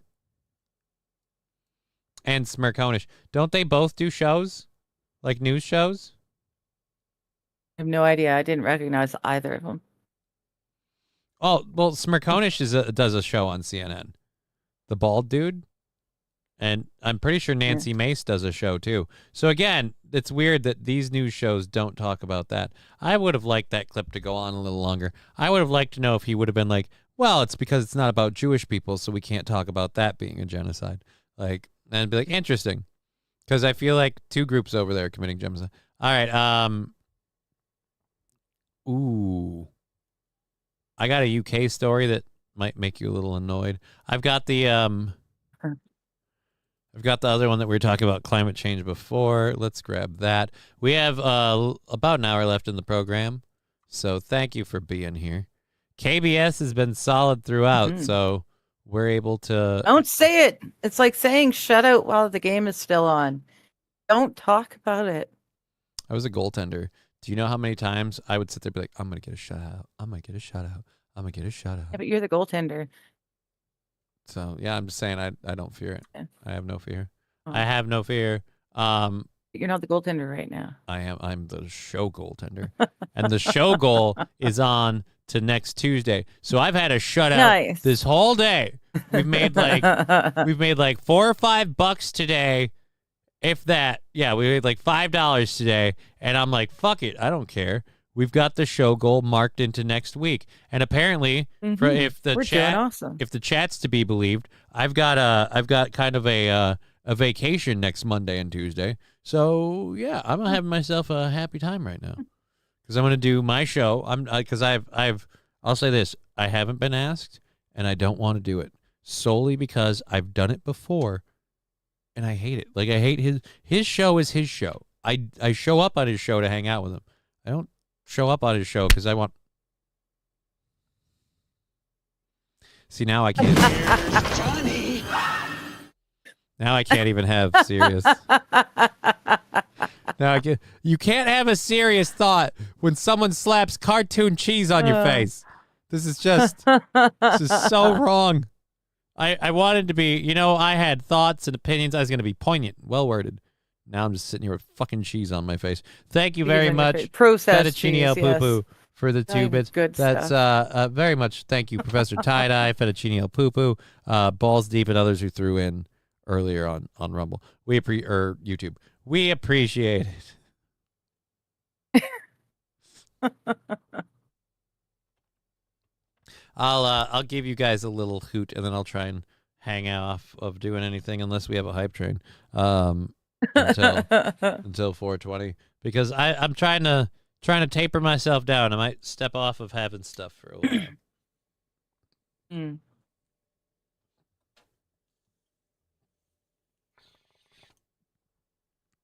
Although I say that, you were here before we started the show. You heard how bad my legs were doing. Should I maybe not? I don't know. That makes my legs shake. Thank you, Fettuccine El Poo-Poo. UK story. What did my retard nation do this time? See, it's like Wait this. until you hear.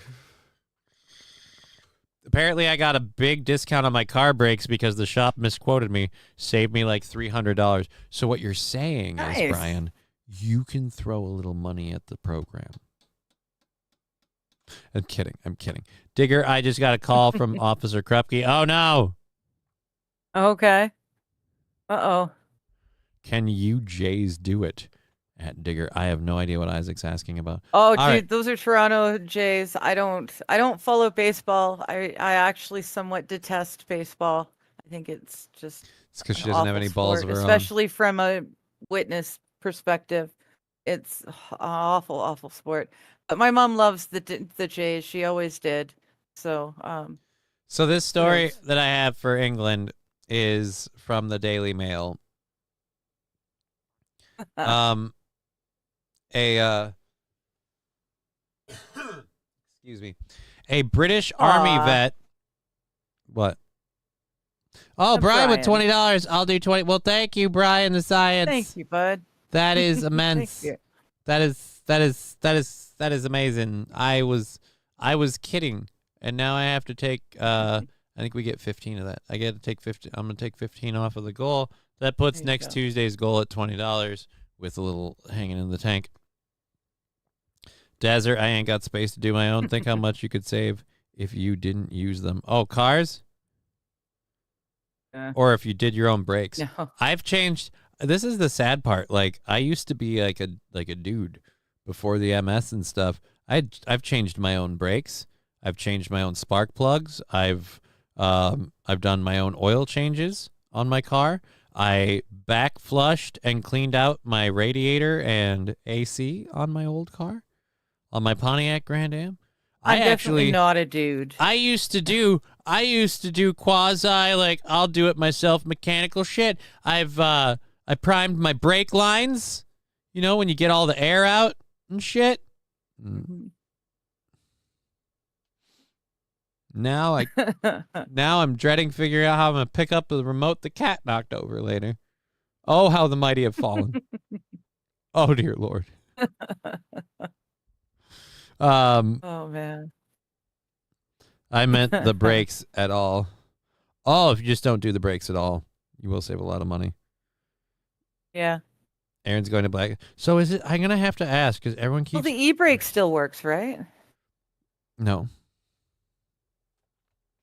No, he's just talking about the regular brakes. The e-brake is still intact. The brakes needing to be You done can coast means with the e-brakes. no. No. The It's brake, two different things. The brakes needing to be done, like the e-brake and the brakes are just two different systems that are two different activators to the same system. Like your e-brakes, like if your brakes are gone, your e-brake isn't going to cut it. Like when you stop, like to stop, it's not meant for that. I thought it was a separate brake. That's why it was the e-brake. When the real brakes fail, you pull the emergency brake, which is a It's separate not brake. meant for regular you use. Don't The use point I'm unless making, it's- point I'm making is it's not meant for regular use. It's the quote unquote parking Oh brake. no, I know it's the not idea meant for that it, you but that doesn't mean you activate can't. it. Like if you use the e-brake while you're driving, yeah, I don't think. You know what? Not enough of a mechanic to guarantee that I believe My my point. 81 Acadian was fine for a while. Kyle pointing out it's a parking brake, not an emergency brake. Everybody calls it the e-brake. Oh, though. what? It's a parking brake, not an emergency brake. Like I said, it's a brake that's meant to be put in place when you're not moving. You Fred Flintstone it and stick your feet through the hole in the floorboard. Speaking of hole in the floorboard, that car that I talked about doing all that work on, the wheel well in the rear of the Grand Am, the wheel well rusted out, and the strut punched through the fucking wheel well. The rear strut. So eventually, out of abundance of caution and safety, we removed the strut from the car. After all, the upper anchor point no longer existed. And so what I had is a car that like was like a waterbed, and that the back end would be like and then the other part of it was I live in Minnesota, so for like 6 months of the year, my car was shoveling snow into my trunk, like just into my trunk.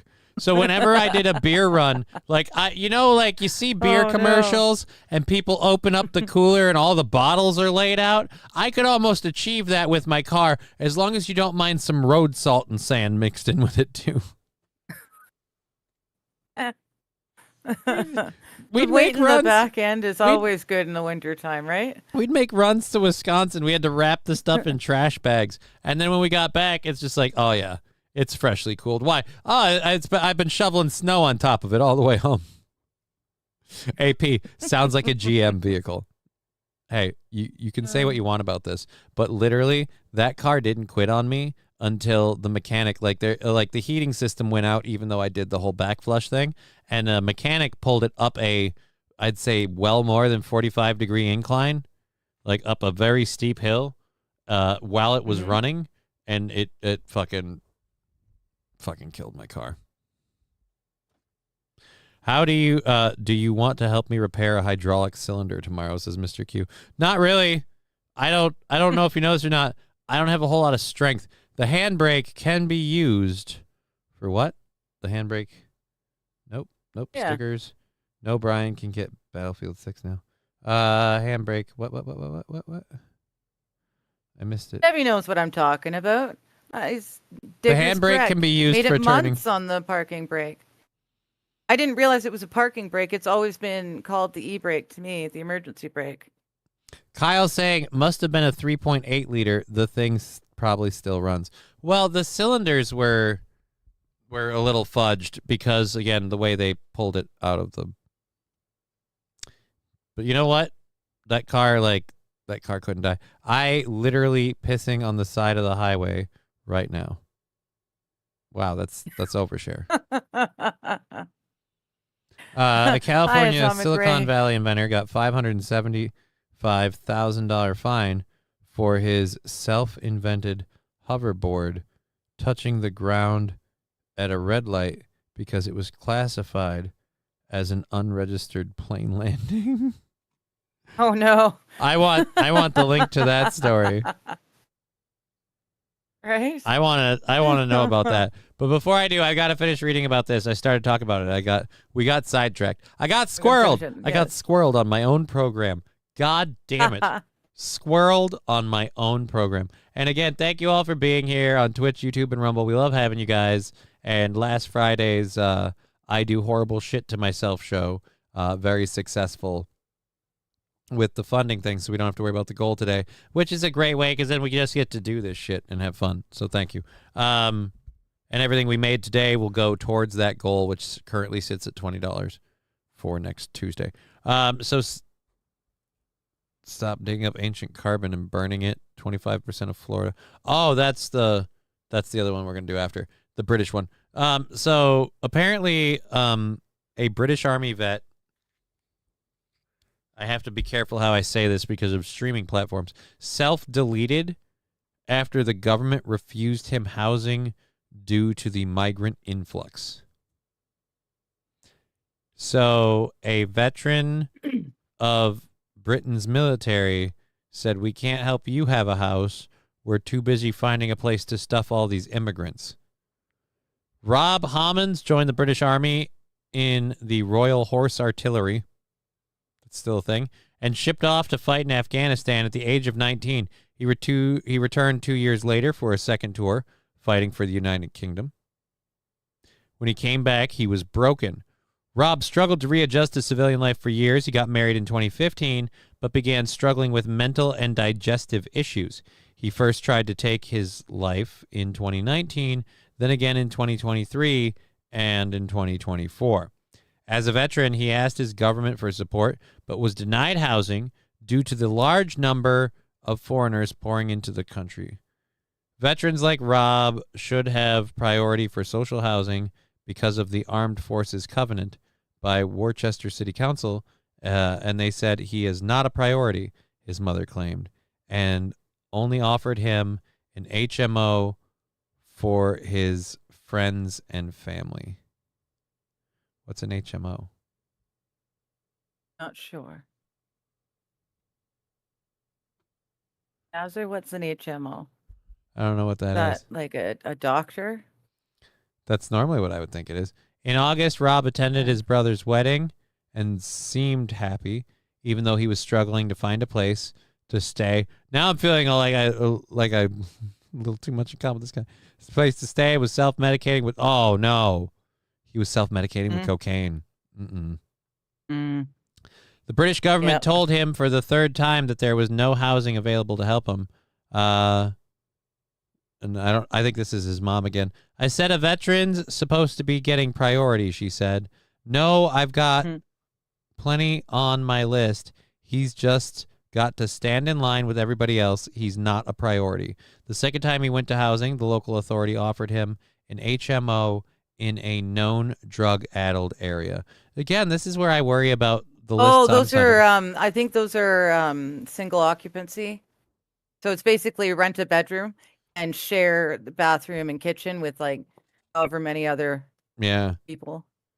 See, and that's where like I don't think that's quite what they will do in Minnesota, but I worry about that. Like I'm signing up for these like, first come, first serve income-based housing things. Like I'm terrified that I'm going to be living in a building where someone will be like, "Hey, let's steal your fucking streaming setup." And it's like, that's not cool.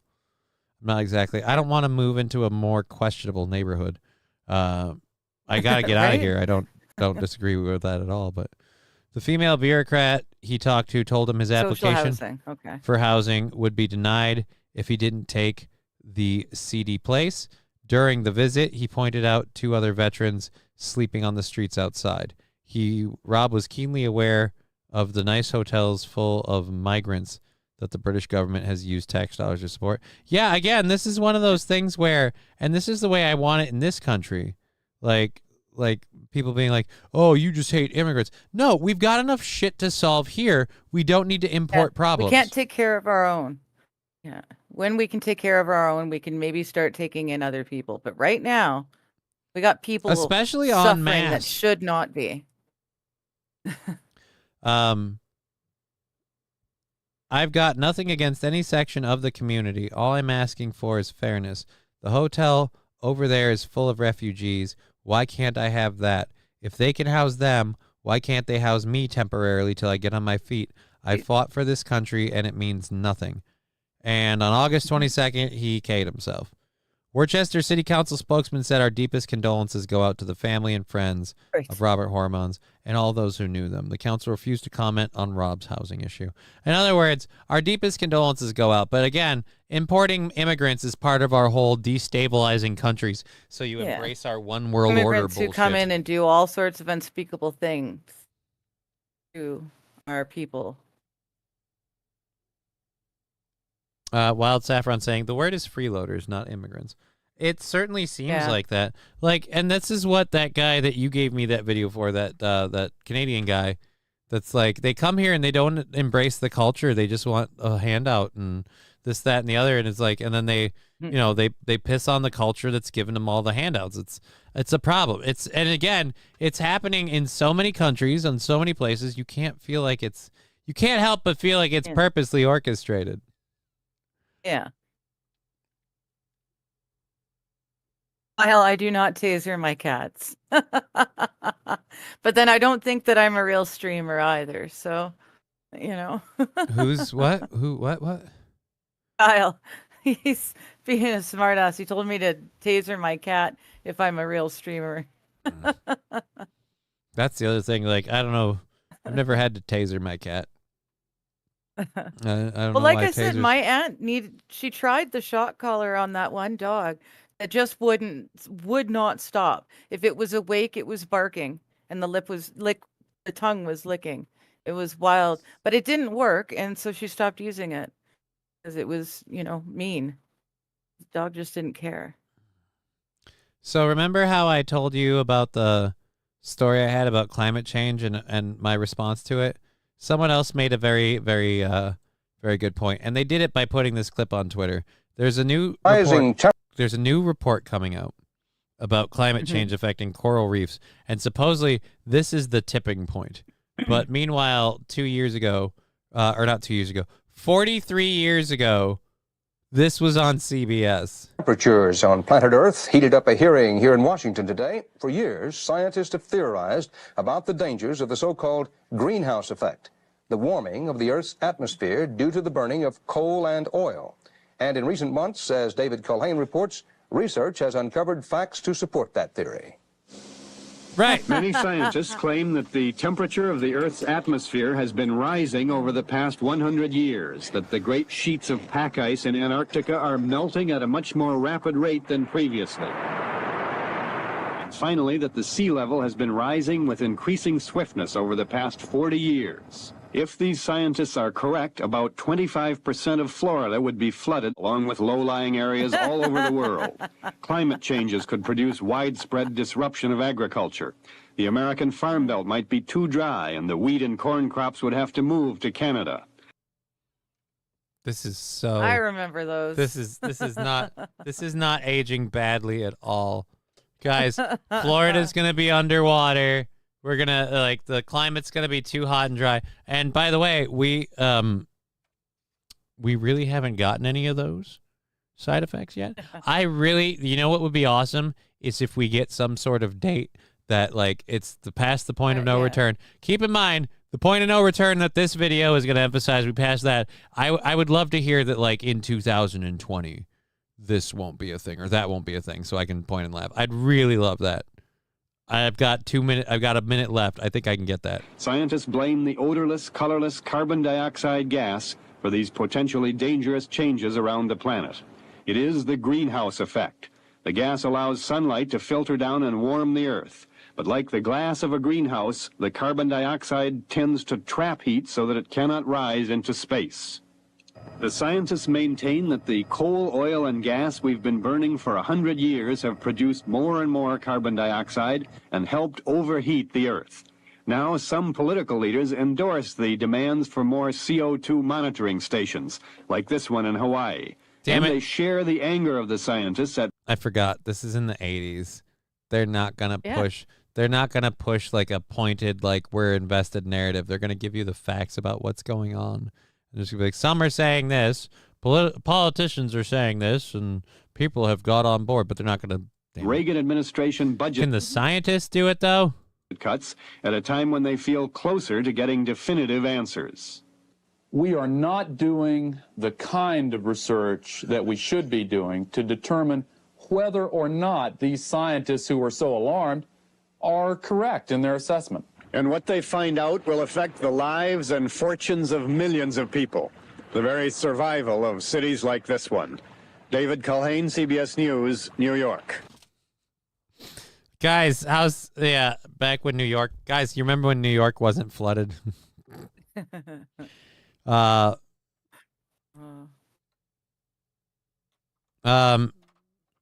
Bad Desert. Have you seen the Great Barrier Reef? It's almost dead. Is it warming or is it microplastics? It's both. It's pollution, and I'd believe it's more microplastics than just warming, but warming is a factor. But again, it's the idea that we have our tipping points, and our tipping points.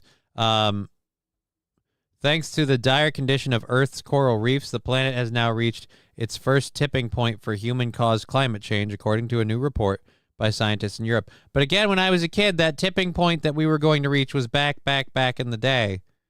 And we reached it and passed it. This is the second global tipping point report, released October 13th, said warm water coral reefs, which nearly 1 billion people and a quarter of all marine life depend on, are passing their tipping point. Again, the reefs can move to areas where it's colder. They'll just, whatever. Folks in the comments were quick to say, you've been saying this for years. What again? How many times for the last 30 years have you been writing the same article? Yeah, it's again, we're hearing the same thing again, which is the problem.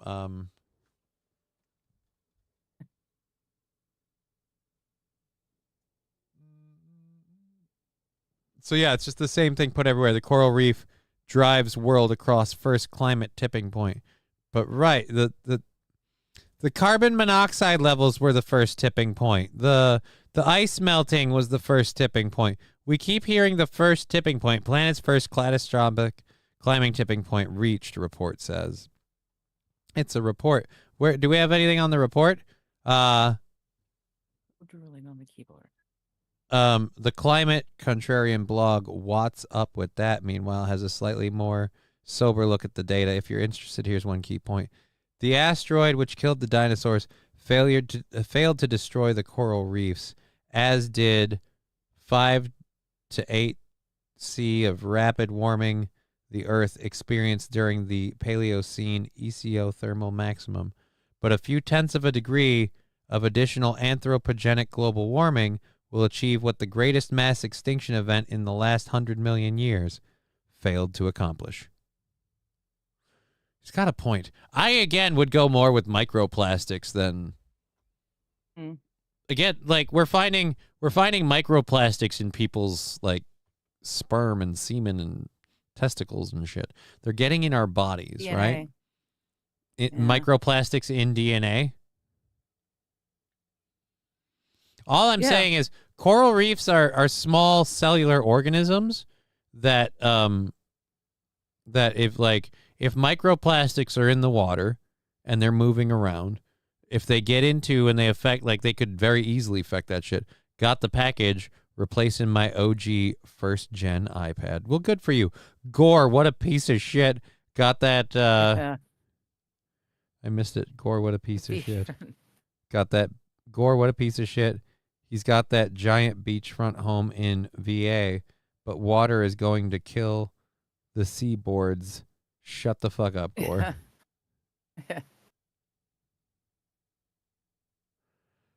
St. Aaron says, you want to know how help the seawater rise? Stop sinking boats because it's lazy to tear apart. Yeah. Actually, though, the sinking of boats, like the sinking of like old school boats and stuff and letting them get broken down by the marine life and things actually create coral reefs. Like that's part of the way that happens. Don't forget all the politicians that are pro-climate activists but have homes on the beach and Martha's Vineyard. Obama? Yeah, it's like I said, it's not that I'm not saying that there aren't things affecting coral reefs and that the coral reef die-off isn't happening. That's evident. That's obvious. But I'm like, again, what I'm saying is it's really, really like it's the fucking Boy Who Cried Wolf scenario. I legit remember as a child when we were told that the greenhouse gases were going up over a level that was, if we don't do something by this point in time, tipping point. And all I can say is, having lived on this earth this whole time, the climate changes they promised didn't happen. The tipping point, I'm always hearing the new, like, this is the point of no return. They're always telling me, like, I'm at the cliff face and now we have to act, because if we don't, we'll go past this and there's no going back. But the thing is, there was no going back then. There was no going back then. There was no going back before it. So if we've already gone past the point of no going back, then why are we talking about the point of no going back? Like, it makes it hard to believe the argument. They have to keep us on the edge. How else can they put the taxes up? That's what Bad Daz gets it. And like I said, the part that bothers me is I feel too many people will immediately jump to climate change because they want climate change to be real or because they believe it's real, and this validates that. And if it isn't climate change, like I said, microplastics, I forgot who brought that up, but that was a brilliant point. If microplastics, just as likely a culprit for the killing of microbial marine life, I would say, like, if that's a thing, then that's an even bigger warning, because we ain't doing jack shit about microplastics and how they're affecting people. Yeah. So if it's killing off lower levels of the food chain and destroying the planet, we won't do any of that. But again, it's about resource control, says St. Aaron. The other 3.6 is apparently all life on Earth today, if you want to believe that. What?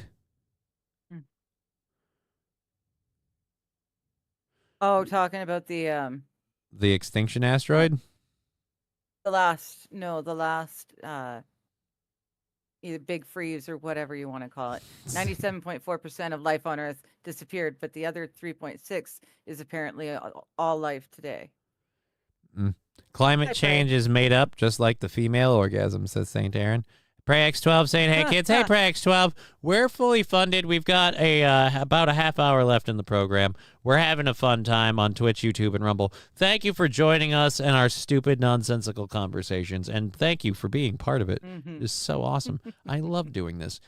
So I've got I guess we should let you pick what we do next. There's the climate change thing. We did that. The migrant influx thing. I agree with Dazzer. I want to see what Antarctica looks like with no ice, too. I want to see just what's underneath there. There's a rumor, supposedly, that there's like a... Oh, I know what their rumors are. All sorts of rumors. All right. Let's see. Does the hand-drawn license plate story... Do you got a video? Or is it just a picture? You're just a picture. I kind of want to do something with a video. I'll let you pick. We could do we could talk about the auto thief who pays with a Baja Blast. We've got the hand-drawn license plate. We've got the lady who started wildfires in Greece. St. Peter's Basilica thing. The auto...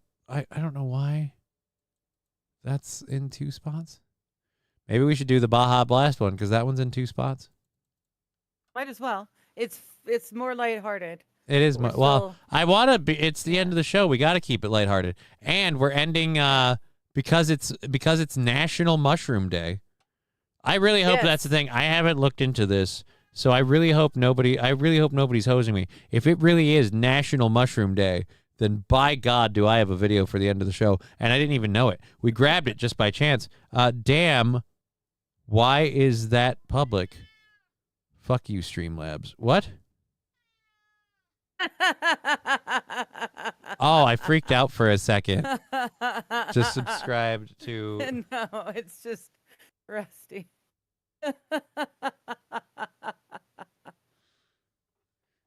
Freaking heathens. There I was saying I enjoy doing the show and I have fun and it's a great time. All that good stuff, and now we've got that crap going on. Ooh, I got a voicemail. We'll check that out later. Nope. All right, I'm going to double check the PayPal and the Venmo quick just to make sure we don't have any thank yous we need to send out. Again, we are into next week, so we're not really worried about our goals or anything like that. We're just making sure we're keeping on top of it. Seems good there, and seems good there. All right, great. Okay, so, yep, October 15th, National Mushroom Day. Now I wish I had some kubenzis to eat. You're awesome. Is that, I don't know. I have no idea what that is or what it tastes like. I've had lion's mane mushrooms. They're a type of mushroom. Well, yeah, that part's kind of a given. But I've had lion's mane. That's all I need to know. I've had shiitakes. I've had portobellas. I had a portobello burger that was so good. The portobello mushroom cap was the burger. It was instead of the meat patty. You ever had a burger with portobello buns? No. I haven't either. I just thought of it. Pre-Re saw what Antarctica looked like without ice. I don't know who Pre-Re is. Makes me sick. Pyre. How Pyre? I don't know who Pyre is. Makes me sick how people are saying. Familiar, but nobody's saying that.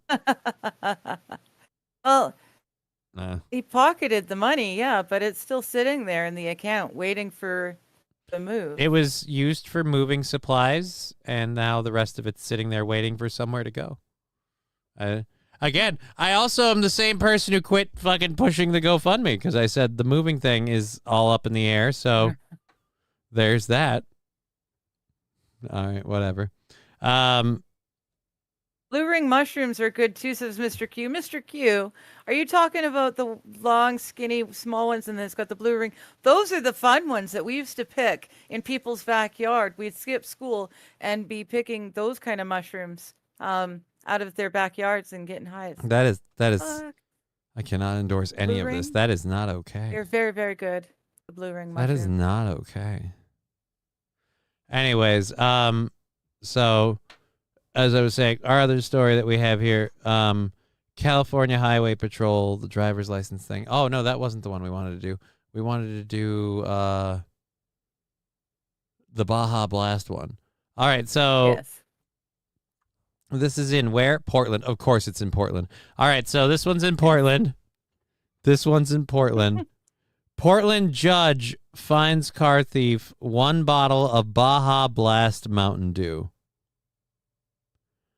So, according to local news sources, Cesare Walter got pulled over while speeding out of a Winco supermarket while driving a stolen vehicle that, according to this article, she had put through the ringer. Despite the prosecution's objections, the judge let her off with the payment of 1 Baja Blast Mountain Dew. And you might be asking why, because you're a sane person. The owner of the stolen vehicle, Peter Higginbotham.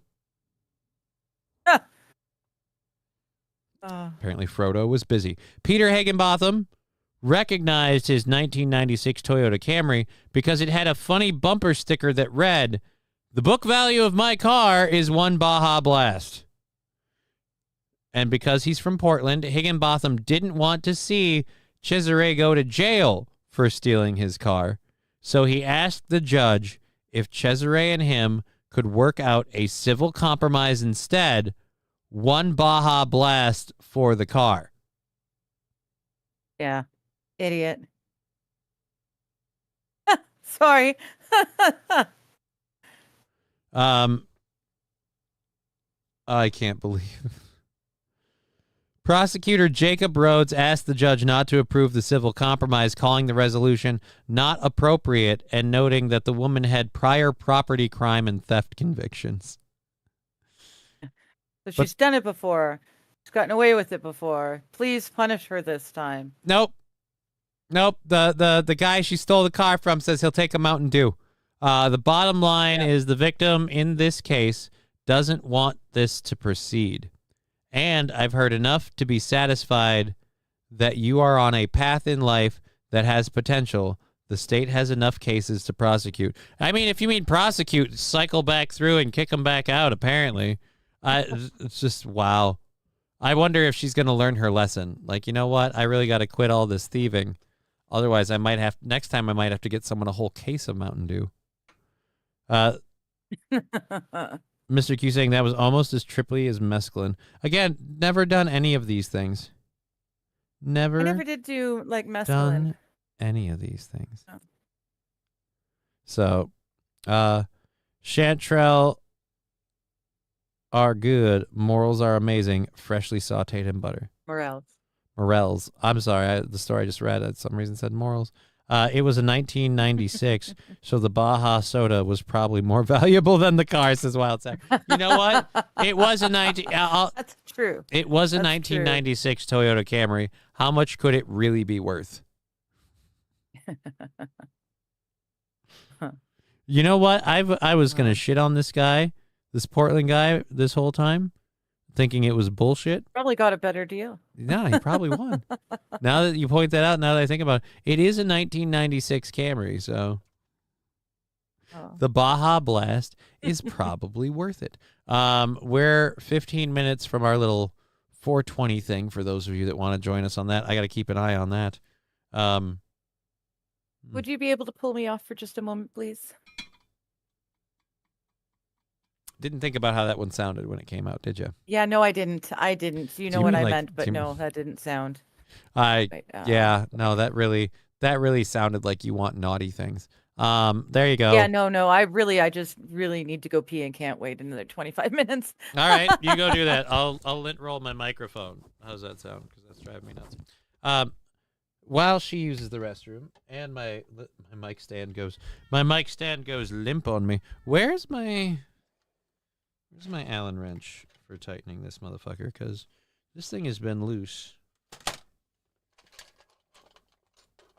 for the last couple days. And I really got to fix that. I don't understand why she needs the camera off the screen to go use the restroom. It doesn't make any sense. But hey, you know what? To each their own. We've all got our own fucking lives to live and rivers in which to swim. Mr. Q, hell yeah, Digger, so much fun. The Amida mushroom was the most potent, trippy one I ever took. I've done like low dose stuff. That doesn't count though, does it? Does microdosing count? I don't think microdosing counts. Apologies. I really shouldn't be doing this right now, but oops, that's the wrong way. Oh. There we go. Johnny, my pants are prison. I am more of a mellow yellow person, says Mr. Q. Hey everybody, fucking what is it? Boxing cat watch. Does he look good? Does he look good? Yeah. He's good. There's our boy. Proof of life confirmed. All right, so I've got another story about another car, so we'll kind of do the two car stories back to back, I guess, while we wait for Digger to return. And oh, wait, Brett Mickhart wants the Grease story. I'm back. Trucker 18-wheeler, yeah, teach her a lesson. What, making her pay for a Baja Blast? Is that teaching her a lesson? I dare to say no. Oh, King Kong Dog saying pants are prison. Anything. Yeah, Johnny. Yes. Oh, Bad Dads are saying maybe. Johnny, maybe pants are prison. Yeah, so 12 minutes Till 420 says Bad Hazard. Thank you for keeping the clock up. Wild Saffron saying a la carte. Yeah, we'll bring Digger up because she missed him. Here, hold on a minute, buddy. I gotta get our friend. There's our friend. Boop. Hey, and I got a friggin' cat. I gotta go over here. What I gotta do? Well, I'm just a little cat from the east side of Italy, little Italy town. Meow. A fucking cat. If we were to put you and Al in a boxing ring, my money's on Al. I don't know what people are talking about. That's just hurtful. I mean, I would never punch my cat, dance, but I thought if I outdance you like nobody's business. Actually, that part's true. He does treat people like, or at least he used to treat people like human terrain. What do you tell a Al cat with 2 black eyes? Nothing. You already told him twice. He doesn't even have black eyes. He's got the eyeliner stripes going off. Yeah. He's got that weird fucking 80s fucking hair stripey deal. He doesn't even have black eyes. Yeah. He doesn't listen. Such a handsome cat. He is a handsome cat. You know what I'm most nervous though about? I've gotten him eating his medication. I've been treating him, and he's been feeding him plenty. He is not gaining weight. I thought the medication we would start seeing a return to plumpy kitty. I'm not comfortable with him not having a generous plumpness. Al has been a food obsessed cat his whole life. He's always had what I would call not a fat cat, but a generous plumpness, a paunch, as some would say. And now he's a skinny kitty, and it worries me. Black eyes like a doll's eyes. Doesn't seem to be living till you punch him in the face. So yeah, there he goes. There he goes. Goes to hump the dog again. Actually, he can't hump the dog. My daughter took it out of here last time. She goes in phases, and she's decided the dog needs to be upstairs. Fair enough. Driver stopped in California for using a hand-drawn license plate. I'm going to open this image in new tab. No, I want to open the image.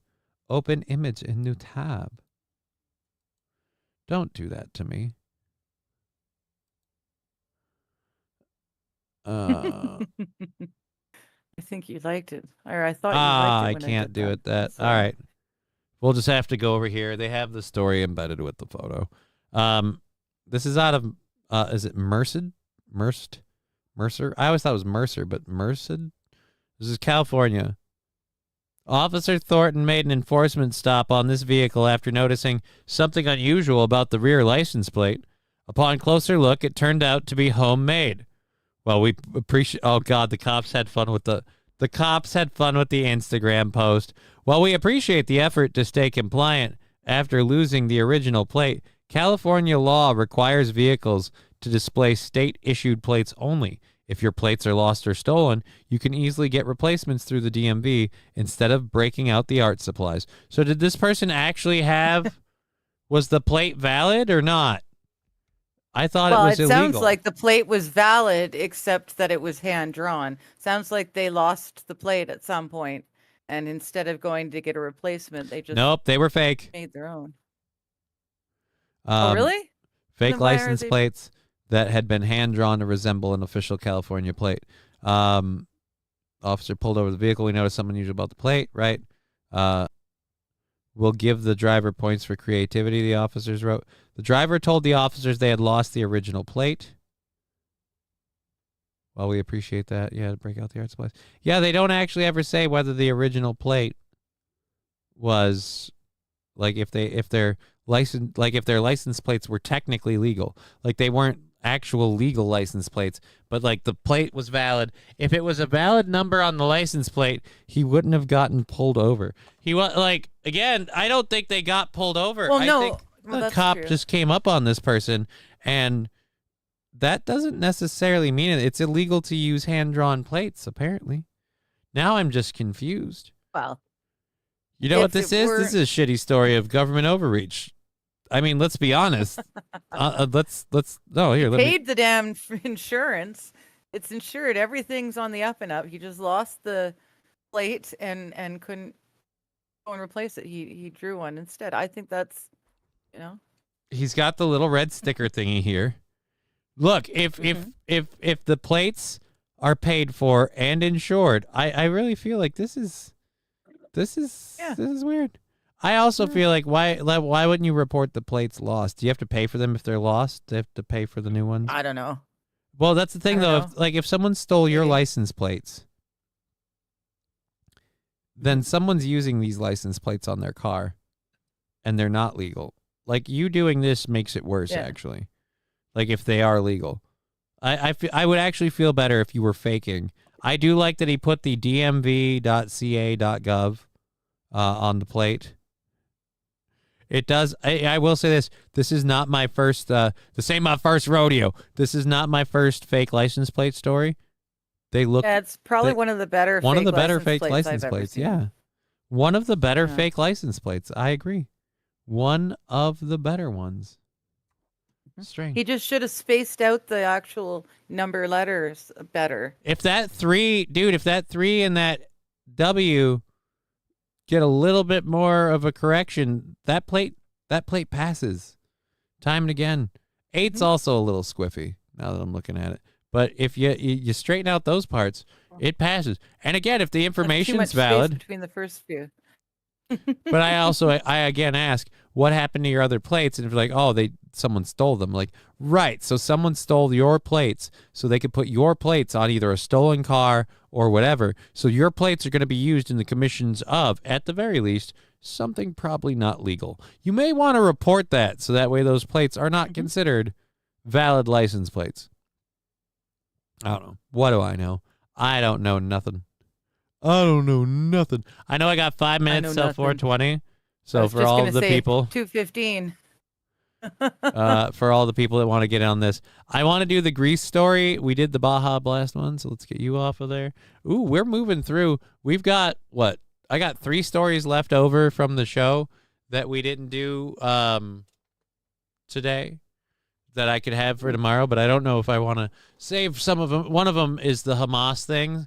Like, I don't know that I necessarily want to talk about Hamas returning to public executions.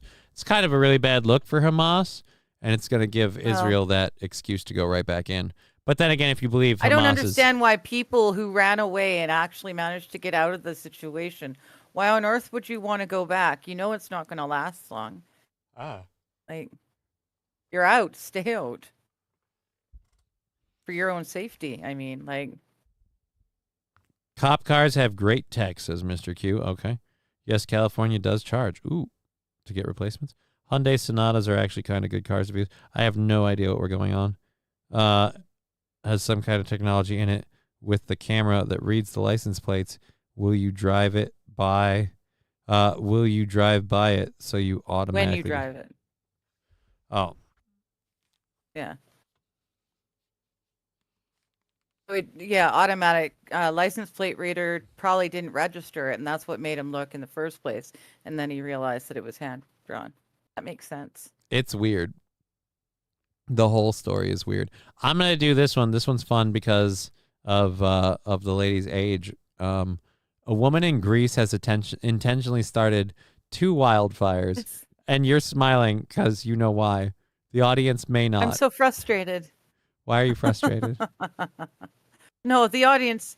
Let's see if the audience figures out what about this story bothers me most. Well, it's out of Tripoli, Greece. Okay. Tripoli, Greece. A 44-year-old woman from Tripoli, Greece is facing legal trouble after she intentionally set not 1, but 2 wildfires on farmland in Karasitas. As per reports, the incidents happened on August 24th and 25th. And while the woman was arrested on the 26th by the police department, investigators revealed that her unusual motive was to catch the attention of firefighters so she could meet and flirt with them.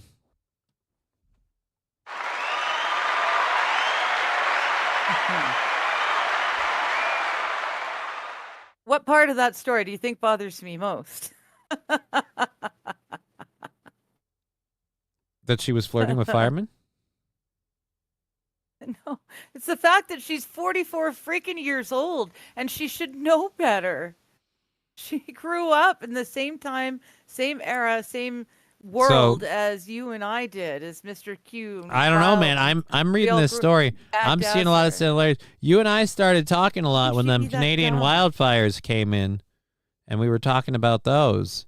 And then I was always getting worried for you. Youngins. And I'm starting to think that maybe you set those fires, so that way I'd be worried about you. I love my country. I wouldn't do that. No. Again, the idea of flirting with that's the best part of my country is the land. I'm not going to ruin the land. I just like the idea of setting a farm field on fire, and the cops come out to put it out, and the whole time you're like, yeah, but before you do that, so let's you look good. What have you been working out? Fucking what the hell? How you doing? Yeah, I don't see any wedding rings on that hand. How you doing? Yeah, Mr. Q. Hot stuff, baby, this evening. We're talking about hot stuff, baby, tonight. She can't hang out at the firehouse and make him some cookies. Right, you couldn't just go I don't know. You just couldn't go down to the local fire department and flirt with a few dudes? Talk about hoses or something? Find out where they go. They've usually got a local water. Really hole. fucking. Figure out where they go. Hang out there. Really pushing for it, I guess. Maybe, I don't know. Yeah. Lazy, I think. She's being really freaking lazy. Put a little bit more effort into it, and she could totally find one without having to, Now you're getting arrested, Yeah. As per the police department, the woman was spotted at both fire sites, which sparks suspicion among the firefighters. Oh, following 220. What is that? 220 means nothing. It's 420. Only for you. 220 for me. Well, since I'm the one doing the hoot, I feel like we should probably stick by who it's relevant for. Yeah. Just saying. Just saying. Mr. Q is saying some of them older girls get more thirsty than men, which is saying something. I understand that, Mr. Q, but for a little bit more effort, she can find out what pub they go to or what diners they frequent, and she can meet someone in a normal way that doesn't cost, millions of dollars and hectares of land and potentially human lives. There are smarter ways to go about it than being labeled a pyro. Oh, nice. Hot stuff. Speaking of hot stuff. That no, it's just clearing out the bubbler. It didn't go my way. No, doesn't look like it. Talk amongst yourselves. Teach me how to use your hose. Right? There are so many better ways to go about it. Oh my goodness.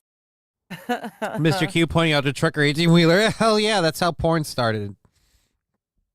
So many porns. So many. Bring him a pizza. Jesus. EP, that's what I was saying. She could have just been I wouldn't have called her a ball bag, but yeah. Just like there's a lot lizards for the truckers, there's women that throw themselves all over firemen, just much easier than setting forest fires, I'm saying. I hate that it was 220 at that point in time. Or fuck, now I'm saying 220. Fuck you. I hate that it was 420 at that time.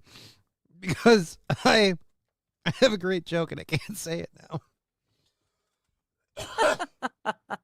They say they say you catch more firefighters with an axe wound. But Oh, get it? They have the firefighting axe. Da-da-da. Just call 911. I feel like if she calls 911, that won't work out though. Like if you call 911 to flirt with them. Oh, Mr. Q knows what I'm saying.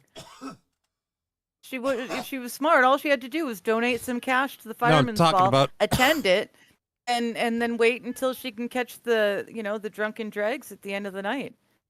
Well, but I'm just saying, Trucker 18-wheeler was saying just call 911. I'm saying that doesn't work.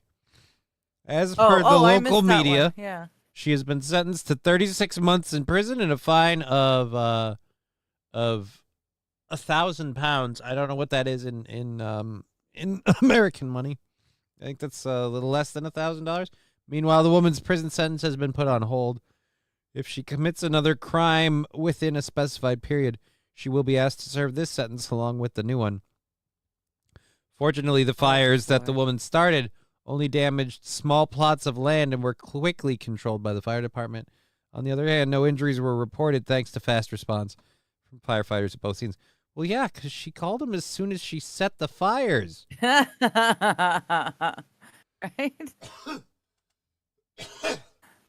The recent wildfires happened weeks after Greece battled severe wildfires in Athens. Residents and tourists in the capital were advised to evacuate as hundreds of firefighters tackled a massive blaze triggered by strong winds and dry conditions from intense waves. To address the rising number of fire incidents, new penalties have been introduced for those who accidentally start fires. But again, she was trying to ignite the flame of love. Speaking with the BBC, George, a 36-year-old volunteer firefighter, said, "It was like hell. It was like war. We don't have the resources to beat those conditions." Meanwhile, his partner, Georgia, added, "I think the future for us and our children is not very good.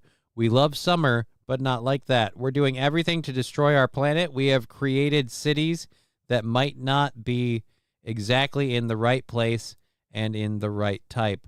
When I was a kid, I remember the mountains facing the capital were green." Yeah, and you know what the problem is? It's not climate change or anything like that. It's the lack of preventative measures being done throughout the year. But they did It's go amazing through. that all of but a they sudden also did fire no. or forest fires are a big thing worldwide. Well, yeah, but if you look back, suddenly we're not doing the preventative things that we used Suddenly to do all salad. the time. Oh, and Mr. Q just sent us $5. I am glad I Aw, checked that. thank you, Mr. Q. Thank you, Mr. Q. Let's go ahead and throw that up on the old goal thing. That means next Tuesday's goal, before we factor in Rumble, which I don't think we did any money on Rumble today, but before we factor in Twitch and everything else, is already down to $15 for next Tuesday. Thank you so much. I appreciate it so much. We have about 4 minutes left. You do shows and stuff. Are you doing a show today? Yes, tonight on Rumble, the channel is Mighty Meats, and we will be talking more about the Mystery Babylon. You can And keep then going. tomorrow morning at 11 a.m., same time as Johnny here is starting his stream, I'll be starting my reading stream where we're going to pick up where we left off in the Great Controversy. So yeah, feel free to not watch his show and watch mine for a couple hours, and then we can all come to his show when it actually starts. Oh, you about, bitch! 2 hours in. I'm over here like giving you your time. Like, hey, hawk your wares, and like fucking cry out on my diminish my viewership, if you will, like, and you're doing all of this jazz, and then you blatantly go, "Yeah, guys, fuck his show. Show up to mine and hang out." Like, have Johnny. You realize? Oh, come on. The scenario. I see that because we both You know that it's shooken out whatever way it's going. Oh, I know, but my point is, you're like, no, watch Johnny be a neurotic, fucked up mess for a while because all of his viewers are gone, and come hang out at my show, and then right when he's about to be like, you know what? I'm just gonna take a walk to a flight of stairs and let gravity pull me back down. You're like, we'll just jump in now and be like, hey, the show started. What an asshole! What an asshole! Anyway, AP suddenly Seymour. From exotic meats to mighty meats. No. Mighty Meat does a fine program. I'll say this. Yes. I listen to you on Mighty Meat's channel a lot. And it's gotten weird because, like, I'm not a conspiracy theory person, but I am a dumbass. Mm-hmm. And so since I'm a giant idiot, like I get convinced of shit easily, which means when I listen to your show, I feel uncomfortable. Well, not even your show. Why you have to go and do your own research. I listened to Bill Cooper talking on your show on the Mystery Babylon thing, and I'm like, yeah, but here's the problem with doing research. I'm already trying to find a place to live. I apparently need to start punching my cat, and apparently, and I guess I'm supposed to look for a job now too. So So, I mean, I guess we'll see what happens. You got a lot of shit on your plate, eh? Yeah, I got a lot going on. That's why I'm on disability and I got all the time in the world. And I figure I could just, dumb out on stupid TV shows. Or I could learn stuff and then speak about it. See, that also kind of makes me look like a bag of shit because I'm also disabled. But it's just I'm doing all of those other things because I have things that a lot of disabled people don't. Like I've been maintaining my own independence with driving and things like that and stuff like that. So I maintain the cars. I pay for the cell phones for me and for Ivy's mom, and I pay bills around here. Like I've been doing a bunch, and but it kind of makes me seem like a bag of shit when you're like, well, I'm disabled, so I've got the time. I'm like, what? Fucking. Well, I don't have I do. I have 2 dependents, but they're a heck of a lot cheaper than a human child. So I also don't have an ex that I'm paying things to. Oh. So. I'm paying to keep it's just me. I'm paying to keep a roof over my daughter's head. Well, helping, not paying. See, I don't have to worry about that. Keep a roof over her head and a bathroom remodel I got to pay off. Wait, you're not on Steel Toe anymore? I might be. I don't know. Is Steel Toe on next week? I've heard a lot of confusing things. I've heard a lot of confusing things. I might be on Steel Toe next week. Or if people in the chat are being believed, I guess Aaron wants me to go get a different job or something. So I don't know. Fuck if I know. Here's what I'll find out if I'm on Steel Toe on Monday. I'm really not worried about Steel Toe right now. I got Thursday and Friday. And we've got this show fully funded. So I should probably make sure to do a decent program here first since you guys chipped in. Since you're so star-spangled awesome. But it is 4:30. I am going to get out of here. I heard Karmic X is the new co-host for Steel Toe. That would be interesting. That'd be interesting. I could see Aaron doing Karmic X as a co-host once in a while. I mean, the whole time. I'll say this: I've heard nothing, so I'll believe it when I hear it. The only thing I've heard about it at all came out of Aaron's own mouth, and he said, "Yeah, I'm totally going to get Gino to fill in. That'll be fine, right?" So I guess it's going to be Gino and Karmic. I don't know. Again, I don't know. I'm not. You guys are paying more attention to these things than I am. And you take that however you want. All I know is, I'm going to get out of here because we're done doing a show. So we may as well head out. I love doing shows with you, Digger. Thank you for hanging out with me today. I really enjoy doing it, too. Thank all of you guys for hanging out with us today. We'll catch you later. Shut up and sleep with me. Come on. Why won't you sleep with me? Shut up and sleep with me. Clip it.